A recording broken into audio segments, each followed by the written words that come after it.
साहिब जी। वाहिगुरु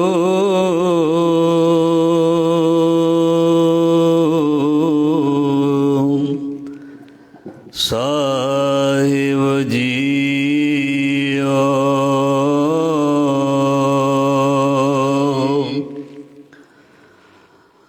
तिलका जंजूर रखा प्रभ तका, किनो बड़ो कलू मैं सका।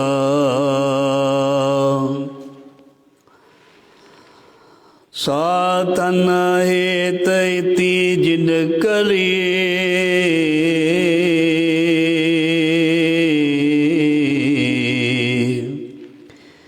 शीस दिया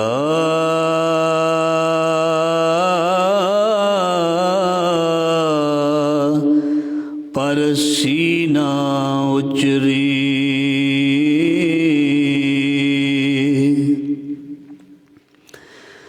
धर्म हेत साका जिन किया,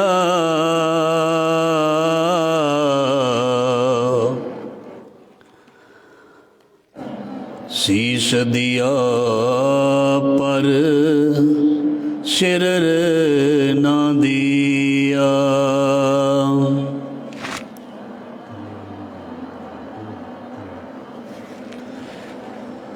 ऐसे गुरु को बल बल जाइए,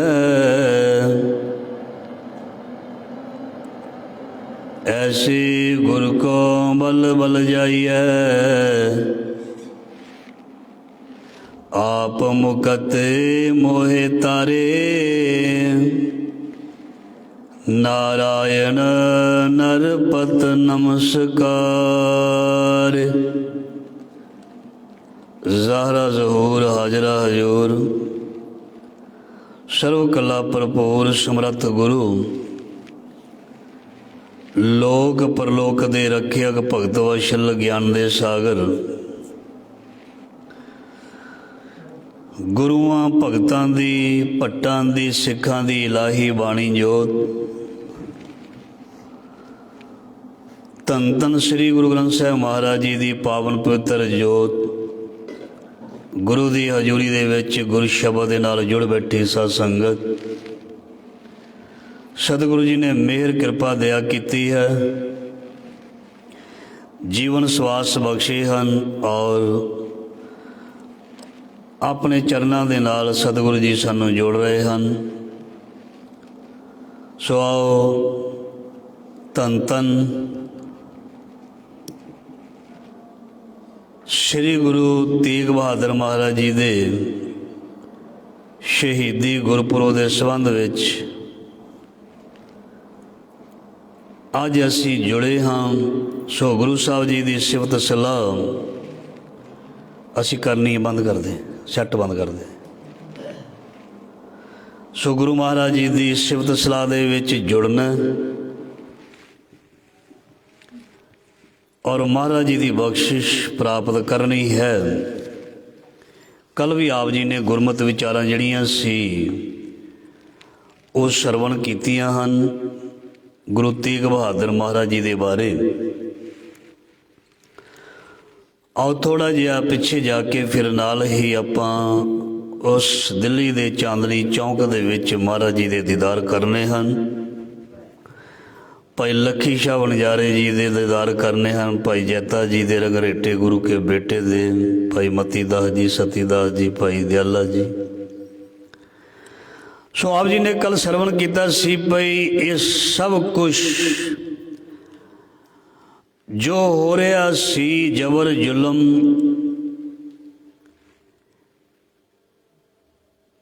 इसनों खुद गर्जी कहा जा सकता है, मनमानी कहा जा सकता है,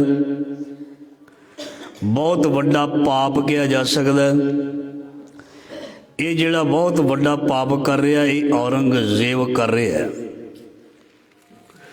ਗੁਰੂ ਗੋਬਿੰਦ ਸਿੰਘ ਜੀ ਨੇ ਇਸ ਔਰੰਗਜ਼ੇਬ ਨੂੰ ਚਲਾਕ ਲਿਖਿਆ। ਚਲਾਕ, ਵਿਵੇਕੀ ਨਹੀਂ, ਚਲਾਕ। ਜ਼ਫਰਨਾਮੇ ਦੇ ਵਿੱਚ ਮਹਾਰਾਜ ਲਿਖਿਆ, ਕਹਿੰਦੇ ਤੂੰ ਹੈ ਤੇ ਬੜਾ ਚਲਾਕ, ਪਰ ਚਲਾਕੀ ਤੇਰੀ ਕਾਹਦੀ ਜਦ ਤੇਰਾ ਨਾਮੋ ਨਿਸ਼ਾਨ ਹੀ ਮਿਟ ਜਾਏ। ਉਹ ਬੰਦੇ ਦੀ ਚਲਾਕੀ ਕਾਹਦੀ ਹੈ ਜਿਹਦਾ ਸਤਸੰਗ ਜਾੜੀ ਪੱਟੀ ਜਾਏ, ਨਾਮੋ ਨਿਸ਼ਾਨ ਹੀ ਮਿਟ ਜਾਏ। ਉਹ ਆਪਣੇ ਦਿਮਾਗ ਦੀ ਚਲਾਕੀ ਦੇ ਰਾਹੀਂ ਕਰਦਾ ਤੇ ਬੜਾ ਕੁਝ ਹੈ, ਪਰ ਉਸ ਦੀ ਚਲਾਕੀ ਉਹਨੂੰ ਨਰਕ ਦੇ ਵਿੱਚ ਲੈ ਕੇ ਜਾ ਰਹੀ ਹੈ। ਔਰੰਗਜ਼ੇਬ ਨੇ ਜ਼ੁਲਮ ਇੰਨੇ ਕੁ ਕੀਤੇ, ਇੰਤਹਾ ਹੋ ਗਈ, ਇੰਤਹਾ, ਜ਼ੁਲਮ ਦੀ ਇੰਤਹਾ ਹੋ ਗਈ। ਇੰਨੇ ਜ਼ੁਲਮ ਕੀਤੇ, ਜ਼ੁਲਮ ਦੀ ਇੰਤਹਾ ਹੋ ਗਈ, ਹੱਦ ਤੋਂ ਵੀ ਵੱਧ ਹੋ ਗਈ। ਜਦ ਜ਼ਰਿਆ ਨਹੀਂ ਗਿਆ ਤੇ ਫਿਰ ਗੁਰੂ ਤੇਗ ਬਹਾਦਰ ਜੀ ਮਹਾਰਾਜ ਜੀ ਦੇ ਪਾਸ ਕਿਰਪਾ ਰਾਮ ਦੱਤ ਜੀ ਅਗਵਾਈ ਦੇ ਹੇਠ ਇਹ ਸਾਰੇ ਆਨੰਦਪੁਰ ਸਾਹਿਬ ਗਏ ਸੀ ਤੇ ਉੱਥੇ ਜਾ ਕੇ ਬੇਨਤੀ ਕੀਤੀ ਸੀ ਤੇ ਗੋਬਿੰਦ ਰਾਏ ਜੀ ਨੇ ਆਪਣਾ ਬਹੁਤ ਵਧੀਆ ਰੋਲ ਨਿਭਾਇਆ ਸੀ। ਮਤਲਬ ਇਹ ਆਖਿਆ ਸੀ, ਮਹਾਰਾਜ ਤੁਹਾਡੇ ਨਾਲੋਂ ਵੱਡਾ ਮਹਾਂਪੁਰਖ ਹੋਰ ਕੌਣ ਹੋ ਸਕਦਾ ਜਿਹੜਾ ਧਰਮ ਦੀ ਰੱਖਿਆ ਕਰੇ, ਇਹਨਾਂ ਦੀ ਬਾਂਹ ਫੜੇ। ਤੁਹਾਡੇ ਨਾਲੋਂ ਉੱਪਰ, ਤੁਹਾਡੇ ਨਾਲੋਂ ਵੱਧ ਹੋਰ ਕੌਣ ਕੋਈ ਹੋ ਸਕਦਾ? ਹੋਰ ਕੋਈ ਹੋ ਨਹੀਂ ਸਕਦਾ।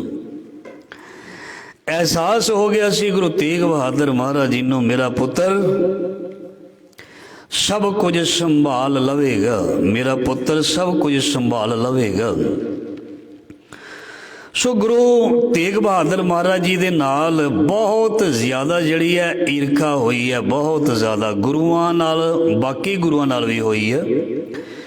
ਜਿੰਨੀ ਗੁਰੂ ਤੇਗ ਬਹਾਦਰ ਮਹਾਰਾਜ ਜੀ ਦੇ ਨਾਲ ਹੋਈ ਹੈ, ਇੰਨੀ ਕਿਸੇ ਦੇ ਨਾਲ ਨਹੀਂ ਹੋਈ। ਕਿਉਂਕਿ ਜਿੰਨੇ ਸੋਢੀ ਜਿਹੜੇ ਸੀ, ਚਾਹੇ ਉਹ ਕੀਰਤਪੁਰ ਸਾਹਿਬ ਬੈਠੇ ਸੀ ਘਰ ਬਣਾ ਕੇ, ਡੇਰੇ ਲਾ ਕੇ, ਉਹ ਵੀ ਈਰਖਾ ਕਰਦੇ ਸਨ। ਧੀਰ ਮਲੀਏ ਸਾਰੇ ਈਰਖਾ ਕਰਦੇ ਸਨ। ਉਹ ਗ੍ਰੰਥ ਆਦਿ ਸ੍ਰੀ ਗ੍ਰੰਥ ਸਾਹਿਬ ਉਹ ਇਹਨਾਂ ਧੀਰ ਮਲੀਆਂ ਨੇ ਆਪਣਾ ਕਬਜ਼ਾ ਕਰਕੇ ਆਪਣੇ ਕੋਲ ਰੱਖਿਆ ਹੋਇਆ ਸੀ, ਤਾਂ ਜੋ ਸਾਰੇ ਹੀ ਸਾਡੇ ਕੋਲ ਆਉਣ, ਸੰਗਤ ਸਾਡੇ ਕੋਲ ਆਵੇ ਤੇ ਸਾਡੀ ਪੂਜਾ ਹੋਵੇ, ਸਾਨੂੰ ਮਤਲਬ ਰੁਪਈਆ ਚੜਾਵਾ ਚੜੇ ਤੇ ਅਸੀਂ ਐਸ਼ ਕਰੀਏ। ਜਿਨ੍ਹਾਂ ਨੇ ਗ੍ਰੰਥ 'ਤੇ ਕਬਜ਼ਾ ਰੱਖਿਆ ਸੀ ਉਹਨਾਂ ਨੂੰ ਪੁੱਛਦਾ ਕੋਈ ਨਹੀਂ ਸੀ ਪਿਆ। ਜਿਨ੍ਹਾਂ ਦੇ ਅੰਦਰ ਗਿਆਨ ਸੀ ਉਹਨਾਂ ਦੇ ਪਿੱਛੇ ਦੁਨੀਆ ਘੁੰਮਦੀ ਫਿਰਦੀ ਸੀ। ਗੁਰੂ ਗ੍ਰੰਥ ਸਾਹਿਬ ਜੀ ਦਾ ਪ੍ਰਕਾਸ਼ ਘਰ ਵਿੱਚ ਕਰ ਲੈਣ ਦੇ ਨਾਲ ਕੋਈ ਵੱਡਾ ਨਹੀਂ ਹੁੰਦਾ। ਉਹ ਲੋਕ ਵੀ ਗੁੱਸਾ ਨਾ ਕਰਨ ਜਿਨ੍ਹਾਂ ਨੇ ਉੱਪਰਲੇ ਕਮਰੇ ਵਿੱਚ ਪ੍ਰਕਾਸ਼ ਕੀਤਾ ਹੁੰਦਾ, ਥੱਲੇ ਬਾਰ ਵੀ ਬਣਾਇਆ ਹੁੰਦਾ ਜਿੱਥੇ ਸ਼ਰਾਬ ਦੀਆਂ ਬੋਤਲਾਂ ਹੁੰਦੀਆਂ ਨੇ। ਆਪਾਂ ਦੇਖੀਆਂ ਆਪਣੇ ਰਿਸ਼ਤੇਦਾਰਾਂ ਦੇ, ਗੁੱਸਾ ਕਰਨਾ ਤੇ ਕਰੀ ਚੱਲੋ। ਉੱਪਰ ਪ੍ਰਕਾਸ਼ ਤੇ ਥੱਲੇ ਡਰਿੰਕ ਦਾ ਪ੍ਰੋਗਰਾਮ। ਇਹਦੇ ਨਾਲੋਂ ਕੋਈ ਸਿਆਣੇ ਨਹੀਂ ਬਣ ਗਏ, ਕੋਈ ਗਿਆਨੀ ਨਹੀਂ ਬਣ ਜਾਣਗੇ। ਜਿੱਥੇ ਗੁਰੂ ਗ੍ਰੰਥ ਸਾਹਿਬ ਹੈ ਉਹ ਸਾਰਾ ਹੀ ਘਰ ਜਿਹੜਾ ਹੈ ਉਹ ਗੁਰੂ ਘਰ ਹੁੰਦਾ। ਇਹ ਨਹੀਂ ਵੱਖਰੇ ਕਮਰੇ 'ਚ ਗੁਰੂ ਸਾਹਿਬ ਤੇ ਦੂਜੇ ਕਮਰਿਆਂ 'ਚ ਹੋਰ ਕੁਛ, ਐਦਾਂ ਨਹੀਂ। ਇਸ ਕਰਕੇ ਗੁਰੂ ਦੇ ਉੱਪਰ ਕਬਜ਼ਾ ਕਰਕੇ ਰੱਖ ਲੈਣਾ ਕੋਈ ਧੀਰ ਮੱਲੀਏ, ਕੋਈ ਗੁਰੂ ਥੋੜ੍ਹਾ ਬਣ ਸਕਦੇ ਸਨ। ਗਿਆਨ ਦੀ ਜੋਤ ਤੇ ਗੁਰੂ ਤੇਗ ਬਹਾਦਰ ਮਹਾਰਾਜ ਜੀ ਦੇ ਵਿੱਚ ਸੀ। ਗਿਆਨ ਤੇ ਗੁਰੂ ਤੇਗ ਬਹਾਦਰ ਮਹਾਰਾਜ ਜੀ ਦੇ ਕੋਲ ਸੀ। ਸੋ ਅਸੀਂ ਇੱਧਰ ਨਹੀਂ ਬਹੁਤਾ ਜਾਣਾ, ਕਿਉਂਕਿ ਗੁਰੂ ਤੇਗ ਬਹਾਦਰ ਮਹਾਰਾਜ ਜੀ ਦੀ ਸ਼ਹੀਦੀ ਦੇ ਸੰਬੰਧ ਵਿੱਚ ਅਸੀਂ ਵਿਚਾਰ ਕਰਨਾ। ਈਰਖਾ ਪਰਿਵਾਰ ਦੇ ਵਿੱਚੋਂ ਬਹੁਤ ਹੋ ਗਈ, ਧਿਆਨ ਦੇਣਾ। ਬਾਹਰਲੇ ਕਰਨ ਤੇ ਕੁਝ ਹੋਰ ਗੱਲ ਹੈ। ਜੇ ਘਰੋਂ ਹੀ ਇਹ ਕੰਮ ਸ਼ੁਰੂ ਹੋ ਜਾਏ, ਘਰ ਦਾ ਜੋਗੀ ਜੋੜਾ ਤੇ ਬਾਹਰਲਾ ਜੋਗੀ ਸਿੱਧ, ਔਖਾ ਬੜਾ ਹੁੰਦਾ। ਪਰ ਈਰਖਾ ਵੈਸੇ ਉਹਦੇ ਨਾਲ ਕੀਤੀ ਜਾਂਦੀ ਹੈ ਜਿਹਦੇ ਪੱਲੇ ਕੁਛ ਹੋਵੇ। ਧਿਆਨ ਦੇਣਾ, ਜੈਲਸੀ। ਜਿਸ ਦੇ ਪੱਲੇ ਹੀ ਕੁਛ ਨਹੀਂ ਉਹਦੇ ਨਾਲ ਈਰਖਾ ਵੀ ਕਿਸੇ ਨੇ ਕੀ ਕਰਨੀ ਹੈ। ਧਿਆਨ ਦੇਣਾ, ਧੱਕੇ ਉਹਨੂੰ ਹੀ ਪੈਂਦੇ ਨੇ, ਲੱਤਾਂ ਉਹਦੀਆਂ ਖਿੱਚੀਆਂ ਜਾਂਦੀਆਂ ਹਨ ਜਿਹਦੇ ਪੱਲੇ ਕੁਛ ਹੋਵੇ। ਜਿਹਦੇ ਪੱਲੇ ਹੀ ਕੱਖ ਨਹੀਂ ਉਹਨੂੰ ਤੇ ਦੁਨੀਆ ਵੈਸੇ ਨਹੀਂ ਪੁੱਛਦੀ। ਜੇ ਕਿਸੇ ਦੇ ਨਾਲ ਈਰਖਾ ਹੁੰਦੀ ਹੈ, ਜੇ ਕਿਸੇ ਦੀ ਵਿਰੋਧਤਾ ਹੁੰਦੀ ਹੈ, ਉਹ ਸਮਝੇ ਬਾਬੇ ਦੀ ਕਿਰਪਾ ਹੈ, ਮਹਾਰਾਜ ਜੀ ਦੀ ਕਿਰਪਾ ਹੈ, मतलब दिसण वाले नूं कुछ दिस रहा मेरे विच, तां ही ईर्खा हुंदी है ना। दिसण वाले नूं कोई चीज़ दिस रही है मेरे विच जिहड़ी बर्दाश्त नहीं हुंदी, इस करके वो ईर्खा करदा पिया। वो ईर्खा तां करदा है जदों देखण वाले को कोई चीज़ बर्दाश्त ना होवे, फिर वो प्लैन करदा भी इस नूं गिराया किदां जावे, इस नूं मारिया तक किदां जाए। ये चीज़ां सारियां गुरु तेग बहादुर महाराज जी दे नाल हुंदियां रहीआं। तीरमल कहंदा गोली मार दिओ इन्हां नूं, शीह मसंद नूं कहंदा मार दिओ, कोई परवाह ही नहीं। इहदा मतलब खून दे रिश्ते नालों वड्डा प्रेम दा रिश्ता है। बाबा मक्खन शाह लवाना ते प्रेम दा रिश्ता निभा रहा है, पर अपना खून धीर मल वो नहीं निभा रहा। सो खैर रहो विचार। मैं कल भी बेनती की सी, कहलूर दे राजे दीप चंद तो ये माखोवाल की धरती जिहड़ी है गुरु तेग बहादुर महाराज जी ने खरीद के ते आप नगर वसाया। सो इस नगर नूं महाराज जी हुण छड्ड के ते इन्हां ने सतसंगत जी चाले पाए ने। हुण सतसंगत जी इन्हां ने जाना है दिल्ली नूं जाना है पातशाह ने, पर दिल्ली जाण तो पहला महाराज जी ने उन्हां नूं तारना। तुसीं इतिहास देखना, लास्ट दे विच जदों भाई जैता जी सीस लैके आउणगे ना, उदों हरियाणे दे विच एक जगह पैंदी है, उत्थे कोई धोबी रहिंदा है, वो अरदासां करदा हुंदा सी गुरु तेग बहादुर महाराज जी किधरे मैनूं मिल जाण, किधरे मेरे दर्शन मैनूं उन्हां दे दर्शन हो जाण। तो ये दर्शन आउंदियां होइआं उन्हां नूं किस तरह होए सी, ये भी असीं विचार करनगे। सो महाराज जी कीरतपुर साहब तो होंदे होए बाकी सारा परिवार उन्होंने वापस कर दिता। भाई मती दास जी, भाई सती दास जी, भाई दयाला जी, भाई उदय जी ते बाबा बुढ़ा जी की अंश दे विचों बाबा भाई गुरदित्ता भी लिखिया। ये 5 सिंह सी, 3 सिंह ते अरेस्ट हो गए सन, बाकी 2 सिंह इधर उधर हो गए थे। भाई जैता जी ते अपना भाई गुरदित्ता जी।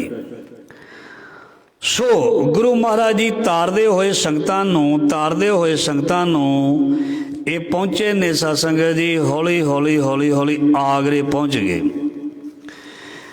औरंगजेब नूं पता लग रहा भी गुरु साहब किधर जा रहे हैं, पर फिर भी उहदे मन में डर सी भी ये किधरे भज ना जान, भगौड़े ना हो जाण। इस तरह दियां विचारां उस दे अंदर आंदियां सन। फिर उसने अरैसट करन दा हुक्म सुना दिता, पर गुरु महाराज जी दा नूं पता सी भी साडी ये आखिरी यात्रा है ते जिहड़ियां रूहां सानूं उडीकदियां ने, साडी उडीक करदियां ने, असीं उहनां नूं दीदार भी देने ने, उहनां नूं दर्शन भी देने ने। सो संगतां नूं तारदे होए फिर भगतगढ़, रोपड़, सैफाबाद उत्थे ठहरे महाराज। फिर उत्थों होंदे होए महाराज जी पटियाले दे मोती बाग चों होंदे होए समाणा, चीके, कैथल, जींद, कनौड़ ते फिर आगरे विच पुज गए। आगरे विच पुजण दा की मतलब सी, होर पासियों भी दिल्ली जाया जा सकदा सी, पर सतसंग जी उत्थे रूहां बैठियां सी। उत्थे जिवें कल मैं बेनती कीती सी, एक माई, बुढ़ी माई बैठी सी जिहदा नाम सी भागो, माई भागो।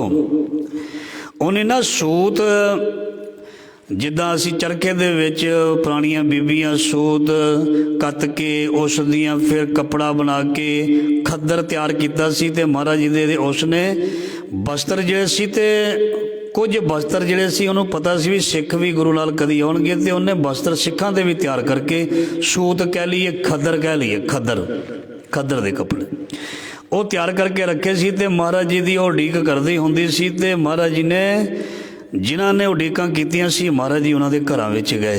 जे कोई उडीक करे तो गुरु महाराज जी जरूर जांदे ने। देखो उन्हां दा है आखिरी समां शरीर करके, पर जिहड़े उन्हां नूं याद करदे ने महाराज जी उन्हां दे कोल जांदे ने। नहीं तो वो कह सकदे सी 2 दिन होर घर रुक जन्ने आ, जिन्ना बच्चियां को रहा जाए उन्ना ही चंगा। जरूर जाके ये माता भागो कोल, माई भागो कोल जाके 2 दिन रहना, उही 2 दिन अपने बच्चियां दे नाल नहीं रह सकदे सी। पर जिहड़ा सिख गुरु नूं प्यार करदा ना, गुरु ने अपने परिवार तो उपर ਆਪਣੇ ਸਿੱਖਾਂ ਨੂੰ ਸਮਝਿਆ, ਸਿੱਖਾਂ ਨਾਲ ਪਿਆਰ ਕੀਤਾ।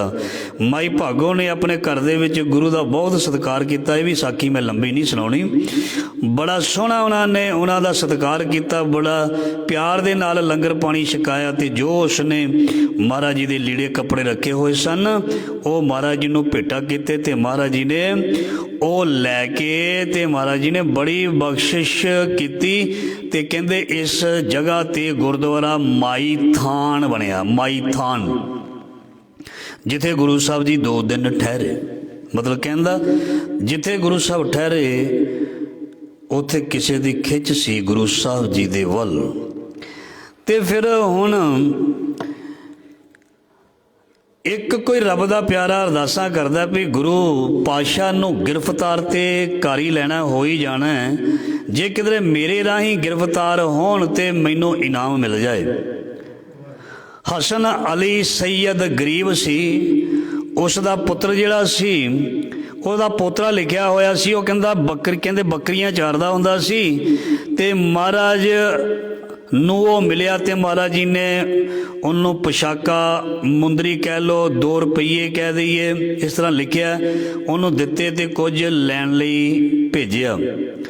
ਤੇ ਇਹ ਜਿਹੜੀ ਸੂਹ ਸੀ ਇਹ ਹਾਕਮਾਂ ਤੱਕ, ਸਿਪਾਹੀਆਂ ਤੱਕ, ਪੁਲਿਸ ਤੱਕ ਪਹੁੰਚੀ। ਤੇ ਉਹਨਾਂ ਨੇ ਸ਼ਾਰਟਲੀ ਮੈਂ ਤੁਹਾਡੇ ਨਾਲ ਸਾਂਝੀ ਕਰਦਾ, ਉਹਨਾਂ ਨੇ ਗੁਰੂ ਤੇਗ ਬਹਾਦਰ ਮਹਾਰਾਜ ਜੀ ਨੂੰ ਅਰੈਸਟ ਕਰ ਲਿਆ। ਕੋਤਵਾਲੀ ਦੇ ਵਿੱਚ ਮਹਾਰਾਜ ਜੀ ਦੇ ਸਿੱਖਾਂ ਨੂੰ ਨਾਲ ਅਰੈਸਟ ਕਰਕੇ ਉੱਥੇ ਆ ਕੇ ਡੱਕ ਦਿੱਤਾ।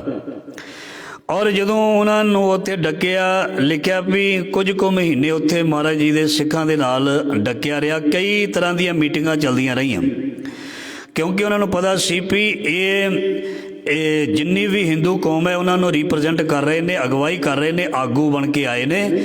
ਤੇ ਜੇ ਇਹਨਾਂ ਨੂੰ ਅਸੀਂ ਮਤਲਬ ਮਨਾ ਲਿਆ, ਜੇ ਇਸਲਾਮ ਕਬੂਲ ਕਰਵਾ ਲਿਆ, ਔਰੰਗਜ਼ੇਬ ਦੀ ਹਦਾਇਤ ਸੀ, ਉਹਦਾ ਹੁਕਮਨਾਮਾ ਸੀ, ਜੋ ਵੀ ਲਾਲਚ ਦੁਨੀਆ ਦਾ, ਜੋ ਵੀ ਲਾਲਚ ਦਿੱਤਾ ਜਾਏ ਇਹ ਤੇਗ ਬਹਾਦਰ ਨੂੰ ਦਿਓ। ਜਿਹੜੀ ਵੀ ਚੀਜ਼ ਉਹ ਮੰਗਦੇ ਉਹਨਾਂ ਨੂੰ ਦੇਵੋ। ਸਭ ਕੁਝ ਆਪਣਾ ਉਹਨਾਂ ਦੇ ਅੱਗੇ ਰੱਖ ਦਿਓ, ਪਰ ਉਹਨਾਂ ਨੂੰ ਇਸਲਾਮ ਕਬੂਲ ਕਰਵਾ ਦਿਓ। ਮੇਰੀ ਇਹ ਬਹੁਤ ਅੰਦਰਲੀ ਖਿੱਚ ਹੈ, ਮੈਂ ਛੇਤੀ ਚਾਹੁੰਦਾ ਵੀ ਇਹ ਇਸਲਾਮ ਕਬੂਲ ਕਰਨ, ਤਾਂ ਫਿਰ ਅਸੀਂ ਸਾਰਾ ਹਿੰਦੁਸਤਾਨ ਇਸਲਾਮਕ ਦੇਸ਼ ਬਣ ਜਾਏ। ਪਰ ਕਿਸੇ ਨੂੰ ਕੀ ਪਤਾ ਰੱਬ ਕਿਹੜੇ ਰੰਗਾਂ ਦੇ ਵਿੱਚ ਰਹਿੰਦਾ। ਮੈਂ ਅੱਗੇ ਵੀ ਬੇਨਤੀ ਕੀਤੀ ਸੀ, ਫੁਲਵਾੜੀ ਫੁੱਲਾਂ ਦੀ ਇੱਕ ਫੁੱਲ ਨਾਲ ਸੋਹਣੀ ਨਹੀਂ ਲੱਗਦੀ। ਜਦੋਂ ਅਲੱਗ-ਅਲੱਗ ਅਸੀਂ ਫੁੱਲ ਪਾਉਂਦੇ ਹਾਂ ਇੱਕ ਗਮਲੇ ਦੇ ਵਿੱਚ, ਕਿੰਨਾ ਸੋਹਣਾ ਲੱਗਦਾ। ਜਾਂ ਰੰਗ ਬਿਰੰਗੇ ਫੁੱਲ ਖਿੜੇ ਹੋਣ, ਜੇ ਹੁਣ ਸਾਰੇ ਚਿੱਟਾ ਹੀ ਬਾਗ ਹੋਵੇ ਤੇ ਉਹ ਇੰਨਾ ਇੰਪ੍ਰੈਸ਼ਨ ਉਹਦਾ ਨਹੀਂ ਹੋਏਗਾ। ਜੇ ਉਹਦੇ ਵਿੱਚ ਲਾਲ, ਗੁਲਾਬੀ, ਪੀਲੇ, ਨੀਲੇ, ਹਰੇ ਫੁੱਲ ਹੋਣਗੇ, ਸਾਨੂੰ ਉਹ ਕਿੰਨਾ ਵਧੀਆ ਲੱਗੇਗਾ। ਤੇ ਅਸੀਂ ਕਵਿਤਾ ਵੀ ਲਿਖ ਸਕਦੇ ਹਾਂ ਸਕਿੰਟਾਂ ਵਿੱਚ, ਕਿਉਂਕਿ ਉਹ ਚੀਜ਼ ਨੇ ਸਾਨੂੰ ਪ੍ਰਭਾਵਿਤ ਕੀਤਾ। ਇਹ ਦੁਨੀਆ ਰੱਬ ਨੇ ਬਾਣੀ ਵਿੱਚ ਲਿਖ ਦਿੱਤਾ, ਮਾਟੀ ਏਕ ਨੇਕ ਭੰਦ ਕਰ ਸਾਜੀ ਸਾਜਨ ਹਾਰੇ। ਇਹ ਫੁੱਲ ਨੇ, ਸਾਰਾ ਸੰਸਾਰ ਰੱਬ ਦੇ ਫੁੱਲ ਨੇ। ਤੇ ਜੇ ਕੋਈ ਫੁੱਲਾਂ ਨੂੰ ਤੋੜਨ ਦੀ ਕੋਸ਼ਿਸ਼ ਕਰੇ, ਇੱਕ ਫੁੱਲ ਗੁਰੂ ਸਾਹਿਬ ਦੇ ਚੋਲੇ ਦੇ ਨਾਲ ਅੜ ਕੇ ਡਿੱਗਿਆ ਸੀ। ਤੇ ਮਹਾਰਾਜ ਜੀ ਸੱਚੇ ਪਾਤਸ਼ਾਹ ਨੇ ਕਿਹਾ ਸੀ, ਗੁਰੂ ਸਾਹਿਬ ਨੇ, ਜੇ ਮਹਾਰਾਜ ਜੀ ਨੇ ਬਖਸ਼ਿਸ਼ ਕੀਤੀ ਹੈ, ਚੋਲੇ ਬਖਸ਼ੇ ਹੈ, ਤੇ ਇਹਨਾਂ ਨੂੰ ਸਾਂਭ ਕੇ ਭਾਈ, ਸਾਂਭ ਕੇ ਚੱਲਣਾ। ਮਤਲਬ ਦੇਖੋ, ਗੁਰੂ ਇੱਕ ਫੁੱਲ ਦਾ ਟੁੱਟਣਾ ਬਰਦਾਸ਼ਤ ਨਹੀਂ ਕਰ ਸਕਦਾ। ਧਿਆਨ ਦੇਣਾ, ਗੁਰੂ ਇੱਕ ਫੁੱਲ ਦਾ ਟੁੱਟਣਾ ਬਰਦਾਸ਼ਤ ਨਹੀਂ ਕਰ ਸਕਦਾ। ਕਿਸੇ ਦਾ ਦਿਲ ਤੋੜਨਾ, ਕਿਸੇ ਦਾ ਸੀਸ ਲਾਉਣਾ, ਕਿਸੇ ਦੇ ਬੱਚਿਆਂ ਨੂੰ ਸ਼ਹੀਦ ਕਰਵਾ ਦੇਣਾ, ਇਹ ਰੱਬ ਗੁਰੂ ਕਿਵੇਂ ਜਰ ਸਕਦਾ ਹੈ? ਜਿਹੜਾ ਇਸ ਤਰ੍ਹਾਂ ਕਰਦਾ ਹੈ ਨਾ, ਫਿਰ ਜਿਵੇਂ ਕਾਈ ਦਾ ਬੂਟਾ ਪੁੱਟ ਕੇ ਨੂਰੇ ਮਾਹੀ ਨੂੰ ਕਿਹਾ ਸੀ ਜੜ ਪੱਟੀ ਗਈ, ਤੇ ਗੁਰੂ ਜਦੋਂ ਕਹਿ ਦੇਵੇ ਜੜ ਪੱਟੀ ਗਈ, ਉਹਦੀ ਜੜ ਲੱਗੀ ਕਦੀ ਰਹਿ ਸਕਦੀ ਆ? ਗੁਰੂ ਨੇ ਜਿਨ੍ਹਾਂ ਨੂੰ ਬਖਸ਼ਿਸ਼ਾਂ ਕੀਤੀਆਂ ਉਹਨਾਂ ਦੀਆਂ ਅੱਜ ਵੀ ਜੜ੍ਹਾਂ ਲੱਗੀਆਂ ਹੋਈਆਂ ਹਨ। ਤੇ ਦਬ ਦਾ ਬੂਟਾ ਜਾਂ ਕਾਈ ਦਾ ਬੂਟਾ ਪੁੱਟ ਕੇ ਜਦੋਂ ਵਚਨ ਕੀਤਾ ਸੀ, ਮੁਗਲ ਸਾਮਰਾਜ ਖਤਮ। ਤੇ ਹੁਣ ਦੇਖੋ ਸਾਧ ਸੰਗਤ ਜੀ, ਮੁਗਲ ਖਤਮ ਹੋ ਗਏ ਸਨ। ਇਹ ਵਚਨ ਗੁਰੂ ਦੇ ਸੱਤ ਨੇ ਹੈ। ਸੋ ਮਹਾਰਾਜ ਜੀ ਨੂੰ ਲਾਲਚ, ਮੌਲਵੀ, ਕਾਜੀ, ਬੜੇ ਵਿਦਵਾਨ ਇਕੱਠੇ ਹੋ ਗਏ। महाराज जी ਨੂੰ ਪਹਿਲਾਂ ਤੇ ਉਹਨਾਂ ਨੇ ਉਸ ਜਗ੍ਹਾ ਦੇ ਵਿੱਚ ਰੱਖਿਆ ਗਿਆ। ਕਹਿੰਦੇ ਜਿੱਥੇ ਆਮ ਕਰਕੇ ਇਹ ਸੀ ਵੀ ਹਵੇਲੀ ਐਸੀ ਸੀ ਜਿੱਥੇ ਲੋਕ ਜਾਂਦੇ ਨਹੀਂ ਹੁੰਦੇ ਸਨ। ਕਹਿੰਦੇ ਭੂਤਾਂ ਪ੍ਰੇਤਾਂ ਦਾ ਇੱਥੇ ਪਹਿਰਾ, ਇੱਥੇ ਆ ਰਹਿੰਦੇ ਨੇ। ਪਰ ਜਿੱਥੇ ਬਾਬਾ ਪੈਰ ਧਰੇ ਪੂਜਾ ਆਸਣ ਥਾਪਣ ਸੋਆ, ਔਰੰਗਜ਼ੇਬ ਤੋਂ ਵੱਧ ਭੂਤ ਕਿਹੜਾ ਹੋ ਸਕਦਾ? ਉਹ ਕਾਜੀ ਜਿਹੜਾ ਫਤਵਾ ਸੁਣਾਉਂਦਾ ਹੈ, ਜਿਹੜਾ ਫਤਵਾ ਸੁਣਾਉਂਦਾ ਹੈ ਇਸਲਾਮ ਦੇ ਮੁਤਾਬਕ ਨਹੀਂ ਹੈ, ਉਹ ਸ਼ਰ੍ਹਾ ਦੇ ਉਲਟ ਹੈ। ਸ਼ਰ੍ਹਾ ਦੇ ਉਲਟ, ਜਿੱਦਾਂ ਅਸੀਂ ਮਰਿਆਦਾ ਕਹਿੰਦੇ ਹਾਂ, ਮੁਸਲਮਾਨਾਂ ਵਿੱਚ ਚੱਲਦੀ ਹੈ ਸ਼ਰ੍ਹਾ। ਜਿਹੜਾ ਸ਼ਰ੍ਹਾ ਦੇ ਉਲਟ ਫਤਵਾ ਸੁਣਾਉਂਦਾ ਪਿਆ ਅਸਲ ਦੇ ਵਿੱਚ ਭੂਤ ਤੇ ਉਹ ਹੈ। ਤੇ ਜਿੱਥੇ ਵੀ ਸਤਿਗੁਰੂ ਪੈਰ ਕਦਮ ਆਪਣੇ ਮੁਬਾਰਕ ਚਰਨ ਰੱਖਦੇ ਨੇ ਉਹ ਜਗ੍ਹਾ ਸੱਚਖੰਡ ਬਣ ਜਾਂਦੀ ਹੈ। ਗੁਰੂ ਨੂੰ ਡਰਾਉਣ ਵਾਲਾ ਕੌਣ ਜੰਮਿਆ? ਜਦੋਂ ਇਹ ਸਭ ਕੁਝ ਚੱਲ ਰਿਹਾ ਸੀ, ਮਨਾਉਣ ਦੀਆਂ ਗੱਲਾਂ ਚੱਲ ਰਹੀਆਂ ਸਨ, ਪਹਿਰੇ ਬੜੇ ਸਖਤ ਸੀ। ਤੇ ਗੁਰੂ ਸਾਹਿਬ ਨੂੰ ਭਾਈ ਮਤੀ ਦਾਸ ਜੀ ਬੜੇ ਨਜ਼ਦੀਕ ਹੁੰਦੇ ਸਨ। ਭਾਈ ਮਤੀ ਦਾਸ ਜੀ ਕਹਿੰਦੇ ਮਹਾਰਾਜ ਜੀ ਤੁਸੀਂ ਮੈਨੂੰ ਜੇਕਰ ਆਗਿਆ ਦੇ ਦਿਓ ਨਾ, ਜਿਵੇਂ ਆ ਕੇ ਸਾਨੂੰ ਤੰਗ ਕਰਦੇ ਨੇ, ਲਾਲਚ ਦਿੰਦੇ ਨੇ, ਮੈਂ ਦਿੱਲੀ ਦੀ ਇੱਟ ਨਾਲ ਇੱਟ ਖੜਕਾ ਦਿਆਂ, ਤੁਸੀਂ ਮੈਨੂੰ ਹੁਕਮ ਇੱਕ ਵਾਰੀ ਕਰਕੇ ਦੇਖੋ। ਮਹਾਰਾਜ ਜੀ ਕਹਿੰਦੇ ਨਾ ਬਈ, ਇਹ ਜਿਹੜੀ ਤਾਕਤ ਤੈਨੂੰ ਕਿੱਥੋਂ ਮਿਲੀ ਹੈ? ਸੱਚੇ ਪਾਤਸ਼ਾਹ ਜੀ ਤੁਹਾਡੇ ਕੋਲੋਂ। ਕਹਿੰਦੇ ਫਿਰ ਜੇ ਮੇਰੇ ਕੋਲੋਂ ਇਹ ਤਾਕਤ ਤੂੰ ਮੰਨਦਾ ਹੈ, ਜੇ ਤੂੰ ਇਸ ਤਾਕਤ ਨੂੰ ਮੇਰੇ ਕੋਲੋਂ ਕੁਝ % ਲੈ ਕੇ ਇੰਨਾ ਕੁਝ ਕਰਨ ਦੀ ਤਾਕਤ ਰੱਖਦਾ, ਤੇਰਾ ਗੁਰੂ ਸਭ ਕੁਝ ਕਰ ਸਕਦਾ ਹੈ। ਪਰ ਨਹੀਂ, ਜੋ ਅਸੀਂ ਕਰਨਾ ਉਹਦੇ ਹੁਕਮ ਦੇ ਵਿੱਚ ਕਰਨਾ, ਇਹ ਇਤਿਹਾਸ ਬਣਨਾ, ਕੁਛ ਵੀ ਨਹੀਂ ਕਰਨਾ। ਜਿਵ ਜਿਵ ਹੁਕਮ ਤਿਵੈ ਤਿਵਕਾਰ, ਕੁਝ ਨਹੀਂ ਤੂੰ ਕਰਨਾ। ਸੋ ਸਿੱਖਾਂ ਨੂੰ ਕੋਤਵਾਲੀ ਦੇ ਵਿੱਚ ਬੰਦ ਕਰ ਦਿੱਤਾ ਗਿਆ। ਔਰੰਗਜ਼ੇਬ ਨੇ ਕਹਿ ਦਿੱਤਾ ਵੀ ਸਖਤ ਪਹਿਰੇ ਲਾ ਦਿੱਤੇ ਜਾਣ। ਗੁਰੂ ਤੇਗ ਬਹਾਦਰ ਮਹਾਰਾਜ ਜੀ ਦੇ ਵਾਸਤੇ ਇੱਕ ਐਸਾ ਪਿੰਜਰਾ ਤਿਆਰ ਕੀਤਾ ਗਿਆ ਜਿਸ ਦੇ ਉੱਪਰੋਂ ਸੱਜਿਓਂ ਤੇ ਖੱਬਿਓਂ ਲੰਬੇ ਲੰਬੇ ਸੂਏ ਲੱਗੇ ਹੋਏ ਸਨ, ਤਿੱਖੇ, ਜਿਹਦੇ ਵਿੱਚ ਪੂਰੇ ਨਾ ਉਹ ਖੜੇ ਹੋ ਸਕਦੇ ਸਨ, ਨਾ ਉਹ ਪਾਸਾ ਲੈ ਸਕਦੇ ਸਨ। ਔਰ ਮਤਲਬ ਕਹਿੰਦਾ ਵੀ ਬਹੁਤ ਜ਼ਿਆਦਾ ਤਸੀਹਾ ਜਿਹੜਾ ਸੀ ਉਸ ਪਿੰਜਰੇ ਦੇ ਵਿੱਚ, ਸਪੈਸ਼ਲ ਪਿੰਜਰਾ ਜਿਹੜਾ ਸੀ ਉਹ ਬਣਾਇਆ ਗਿਆ। ਸੋ ਉਹ ਪਿੰਜਰਾ ਬਣਾਉਣ ਦੇ ਬਾਅਦ ਫਿਰ ਇਹਨਾਂ ਨੂੰ ਇਹ ਕਿਹਾ ਗਿਆ ਤੁਸੀਂ ਇਸਲਾਮ ਕਬੂਲ ਕਰ ਲਓ, ਜਾਂ ਤੁਸੀਂ ਇਸ ਪਿੰਜਰੇ ਦੇ ਵਿੱਚੋਂ ਬਾਹਰ ਨਿਕਲ ਕੇ ਦਿਖਾਓ, ਜਾਂ ਕਰਾਮਾਤ ਦਿਖਾਓ, ਕੁਛ ਸਾਨੂੰ ਦਿਖਾਓ। ਜਿਵੇਂ ਤੁਹਾਡੇ ਆਏ ਸੀ ਸ਼ਰੀਕੇ ਦੇ ਵਿੱਚੋਂ ਰਾਮ ਰਾਏ, ਉਹਨਾਂ ਨੇ ਦਿਖਾਈਆਂ, ਤੁਸੀਂ ਵੀ ਦਿਖਾ ਦਿਓ। ਜਿਵੇਂ ਉਹਨੂੰ ਬੜਾ ਮਾਣ ਮਿਲਿਆ ਸੀ, ਤੁਹਾਨੂੰ ਮਿਲੇਗਾ, ਤੁਸੀਂ ਇਹ ਚੀਜ਼ਾਂ ਦਿਖਾਓ। ਗੁਰੂ ਮਹਾਰਾਜ ਜੀ ਕਹਿੰਦੇ ਨਾ ਅਸੀਂ ਇਸਲਾਮ ਕਬੂਲ ਕਰਨਾ, ਨਾ ਅਸੀਂ ਕੋਈ ਕਰਾਮਾਤ ਦਿਖਾਉਣੀ ਹੈ। ਕਰਾਮਾਤ ਤੇ ਹੋਏਗੀ, ਦਿਖਾਏਗਾ ਨਹੀਂ ਗੁਰੂ। ਕਰਾਮਾਤ ਤੇ ਆਪਣੇ ਆਪ ਦੇ ਵਿੱਚ ਆਪੇ ਪ੍ਰਗਟ ਹੋਏਗੀ, ਇਹ ਸਾਨੂੰ ਕਰਨ ਦੀ ਕੁਛ ਜ਼ਰੂਰਤ ਨਹੀਂ, ਇਹ ਸਭ ਕੁਝ ਹੋਏਗਾ। ਔਰੰਗਜ਼ੇਬ ਨੂੰ ਮੈਸੇਜ ਘੱਲਿਆ ਗਿਆ ਵੀ ਬਹੁਤ ਲਾਲਚ ਦਿੱਤੇ ਨੇ, ਕਾਫੀ ਸਮਾਂ ਬੀਤ ਗਿਆ, ਇਹ ਨਹੀਂ ਮੰਨਣ ਵਾਲੇ, ਇਹਨਾਂ ਨੇ ਨਹੀਂ ਮੰਨਣਾ। ਸਲਾਹ ਕਰਕੇ ਇਹ ਮਤਾ ਪਾਸ ਕੀਤਾ ਗਿਆ, ਫਾਈਨਲ ਕੀਤਾ ਗਿਆ ਵੀ ਇਹਨਾਂ ਦੇ ਜਿਹੜੇ ਸਿੱਖ ਨੇ ਨਾ, ਇਹ 3 ਸਿੱਖ ਨੇ, ਇਹਨਾਂ ਨੂੰ ਇੰਨੀ ਭਿਆਨਕ ਮੌਤ ਦੇਵੋ, ਇਹਨਾਂ ਨੂੰ ਇੰਨਾ ਭਿਆਨਕ ਰੂਪ ਦੇ ਵਿੱਚ ਮੌਤ ਦੇ ਕੇ, ਤਸੀਹੇ ਦੇ ਕੇ ਮਾਰੋ ਵੀ ਇਹਨਾਂ ਦਾ ਗੁਰੂ ਜਿਹੜਾ ਹੈ ਉਹ ਦੇਖ ਕੇ ਜਿਹੜਾ ਹੈ ਉਹ ਡਰ ਜਾਏ ਤੇ ਉਹ ਇਸਲਾਮ ਕਬੂਲ ਕਰ ਲਵੇ। ਕਹਿੰਦੇ ਇਸੇ ਤਰ੍ਹਾਂ ਹੀ ਕੀਤਾ ਗਿਆ। ਢੰਡੋਰਾ ਫੇਰਿਆ ਗਿਆ, ਦਿੱਲੀ ਦੇ ਚਾਂਦਨੀ ਚੌਂਕ ਦੇ ਵਿੱਚ ਇਕੱਠੇ ਹੋ ਜਾਓ ਬਈ ਸਾਰੇ। ਪਹਿਲਾਂ ਤੇ ਗੁਰੂ ਦੇ ਸਿੱਖ ਜਿਹੜੇ ਨੇ ਉਹਨਾਂ ਦੇ ਵਿੱਚੋਂ ਸਿੱਖਾਂ ਨੂੰ ਅਸੀਂ ਸ਼ਹੀਦ ਕਰਨਾ ਵਾਰੀ ਵਾਰੀ। ਅਸੀਂ ਮਤੀ ਦਾਸ ਨੂੰ ਸਭ ਤੋਂ ਪਹਿਲਾਂ ਸ਼ਹੀਦ ਕਰਾਂਗੇ। ਮਤੀ ਦਾਸ ਨੂੰ ਕਹਿੰਦੇ ਇਸ ਨੂੰ ਲੈ ਕੇ ਆਓ। ਮਤੀ ਦਾਸ ਨੂੰ ਲੈ ਕੇ ਆਂਦਾ। ਮਤੀ ਦਾਸ ਦੇ ਨਾਲ ਗੱਲਬਾਤ ਕੀਤੀ ਗਈ। ਕਾਜੀ ਕਰਦਾ, ਕਹਿੰਦੇ ਅਸੀਂ ਫਤਵਾ ਜਾਰੀ ਕਰ ਦਿੱਤਾ ਹੋਇਆ, ਤੇਰੇ ਲਈ ਫਤਵਾ ਇਹ ਸੁਣਾਇਆ ਗਿਆ ਵੀ ਤੇਰੇ ਸਰੀਰ ਜਿਹੜਾ ਇਹਨੂੰ 2 ਫਾੜ ਅਸੀਂ ਕਰਨਾ, ਤੈਨੂੰ ਲੱਕੜਾਂ ਦੇ ਵਿੱਚ ਫੱਟਿਆਂ ਦੇ ਵਿੱਚ ਚਿਣ ਕੇ ਤੇਰੇ ਸਿਰ ਤੇ ਆਰਾ ਚਲਾ ਦੇਾਂਗੇ। ਤੂੰ ਸੋਚ ਨਹੀਂ ਸਕਦਾ ਤੈਨੂੰ ਕਿੰਨਾ ਦੁੱਖ ਹੋਵੇਗਾ। ਇਸਲਾਮ ਕਬੂਲ ਕਰ ਲੈ, ਹੂਰਾਂ ਮਿਲਣਗੀਆਂ, ਡੋਲੇ ਮਿਲਣਗੇ, ਜਿੱਥੇ ਦਾ ਰਾਜ ਕਹੇਗਾ, ਜਿਹੜੀ ਸਟੇਟ ਕਹੇਗਾ, ਸੋ ਜਿੱਧਰ ਕਹੇਗਾ ਰਿਆਸਤ ਉਸੇ ਉਧਰ ਮਿਲ ਜਾਏਗੀ। ਤੂੰ ਇੱਕ ਵਾਰੀ ਇਸਲਾਮ ਕਬੂਲ ਤੇ ਭਰਾਵਾ ਕਰ ਲੈ। ਭਾਈ ਮਤੀ ਦਾਸ ਜੀ ਕਹਿੰਦੇ ਇਸਲਾਮ ਕਬੂਲ ਨਹੀਂ ਕਰਨਾ। ਕਹਿੰਦੇ ਫਿਰ ਤੈਨੂੰ ਮਾਰ ਦਿੱਤਾ ਜਾਏਗਾ। ਕਹਿੰਦੇ ਮੈਨੂੰ ਮੌਤ ਮਨਜ਼ੂਰ ਹੈ, पर मैनू तुहाडी जबरदस्ती दे नाल धर्म परिवर्तन करना ये मैनू मंजूर नहीं है। तो फिर कहते की किया गया, कहते भी हुक्म होया भी इस मती दास नूं, जिहड़ा मती दास इहदा आकड़ दे नाल बोलदा पिया, इस चांदनी चौक दे विच शरेआम खड़ा करके सारे लोकां दे सामने इहनूं 2 फट्टियां दे विच चिण के शहीद कर दिता जाए। भाई मती दास जी नूं कहंदे भी इच्छा, कहंदे एक ते आपां इशनान करना, कहंदे ठीक है। आखिरी इच्छा पूरी वैसे की जाती सी। पुछदे ने आखिरी इच्छा होर की है तेरी, दस दे। कहंदे आखिरी इच्छा तो हैगी है, जलाद सामने है अपना आरा तीका कर रहा है, आखिरी इच्छा दसदे पे ने। भाई मती दास जी आखिरी इच्छा जो दसन लगे तो जलाद सोचते ने, काजी सोचता शायद डर गए ने।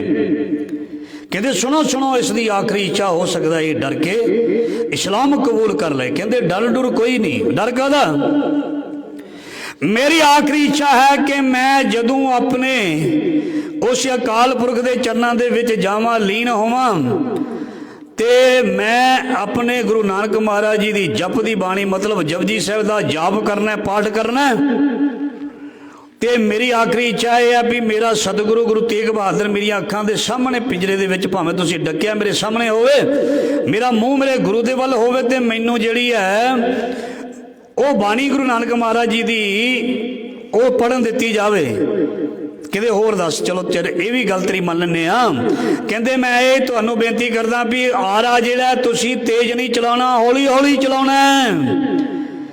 कहते भाई मती दास क्यों कह रहा कि ये तेनों दर्द ज्यादा होएगा तां कहना हौली हौली चलाउणा। कहते नहीं, मैनू दर्द की कोई परवाह नहीं है, मैनू दुख की कोई परवाह नहीं है, मैं हौली हौली आ रहा इस करके चलाउण नूं कह रहा क्योंकि मैं अपने सतगुरु जी की बाणी का जाप पूरा करना है। मैं नहीं चाहता भी जाप करन तो पहला मेरे शरीर के 2 हिस्से हो जान, तुसीं आ रहा हौली हौली चलाना, मैं उहदे मुताबिक जप की बाणी का जाप करांगा। मैं अपने शरीर नूं त्यागण तो पहला मैं जपजी साहिब जी की बाणी कंप्लीट करनी चाहना। हौली हौली चलना ते आरा शीश ते रखिया गया। आरा भाई मती दास जी दे शीश ते रखिया गया। कहंदे इसनूं 2 फाड़ कर दिता जाए ते दुनिया कट्ठी हुई है, लोग कट्ठे होए ने, देखिया नहीं जाता ये दृश्य पर धक्के नाल दिखाया जाता है। दहशत फैलाउण दे लई, दहशत फैलाउण दे लई ये सारा कुछ दुनिया नूं लोकां नूं इकट्ठियां करके चांदनी चौक दे विच दिखाया जा रहा है, सब कुछ दिखाया जा रहा है। ते भाई मती दास जी दे शीश ते आरा चलदा ते गुरु दा सिख सत्संग जी आरा सिर ते है की पढ़दा है, एक ओंकार सतनाम करता पुरख निरभौ निर्वैर अकाल मूरत अजूनी सैभं गुर प्रसाद।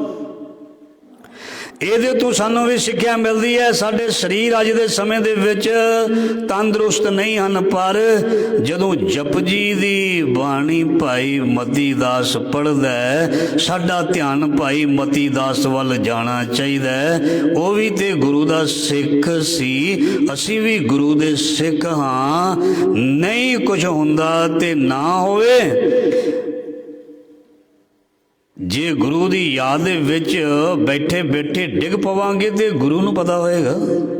सीधी गल, नहीं बैठा जाता ना बह जाइए, एक अपने मन में धारणा करके जाइए, नहीं बैठा जाता, मेरा शरीर भी इजाजत नहीं देता, मेरे गोडे भी इजाजत नहीं देंदे, बह जाओ बह जाओ बह जाइए।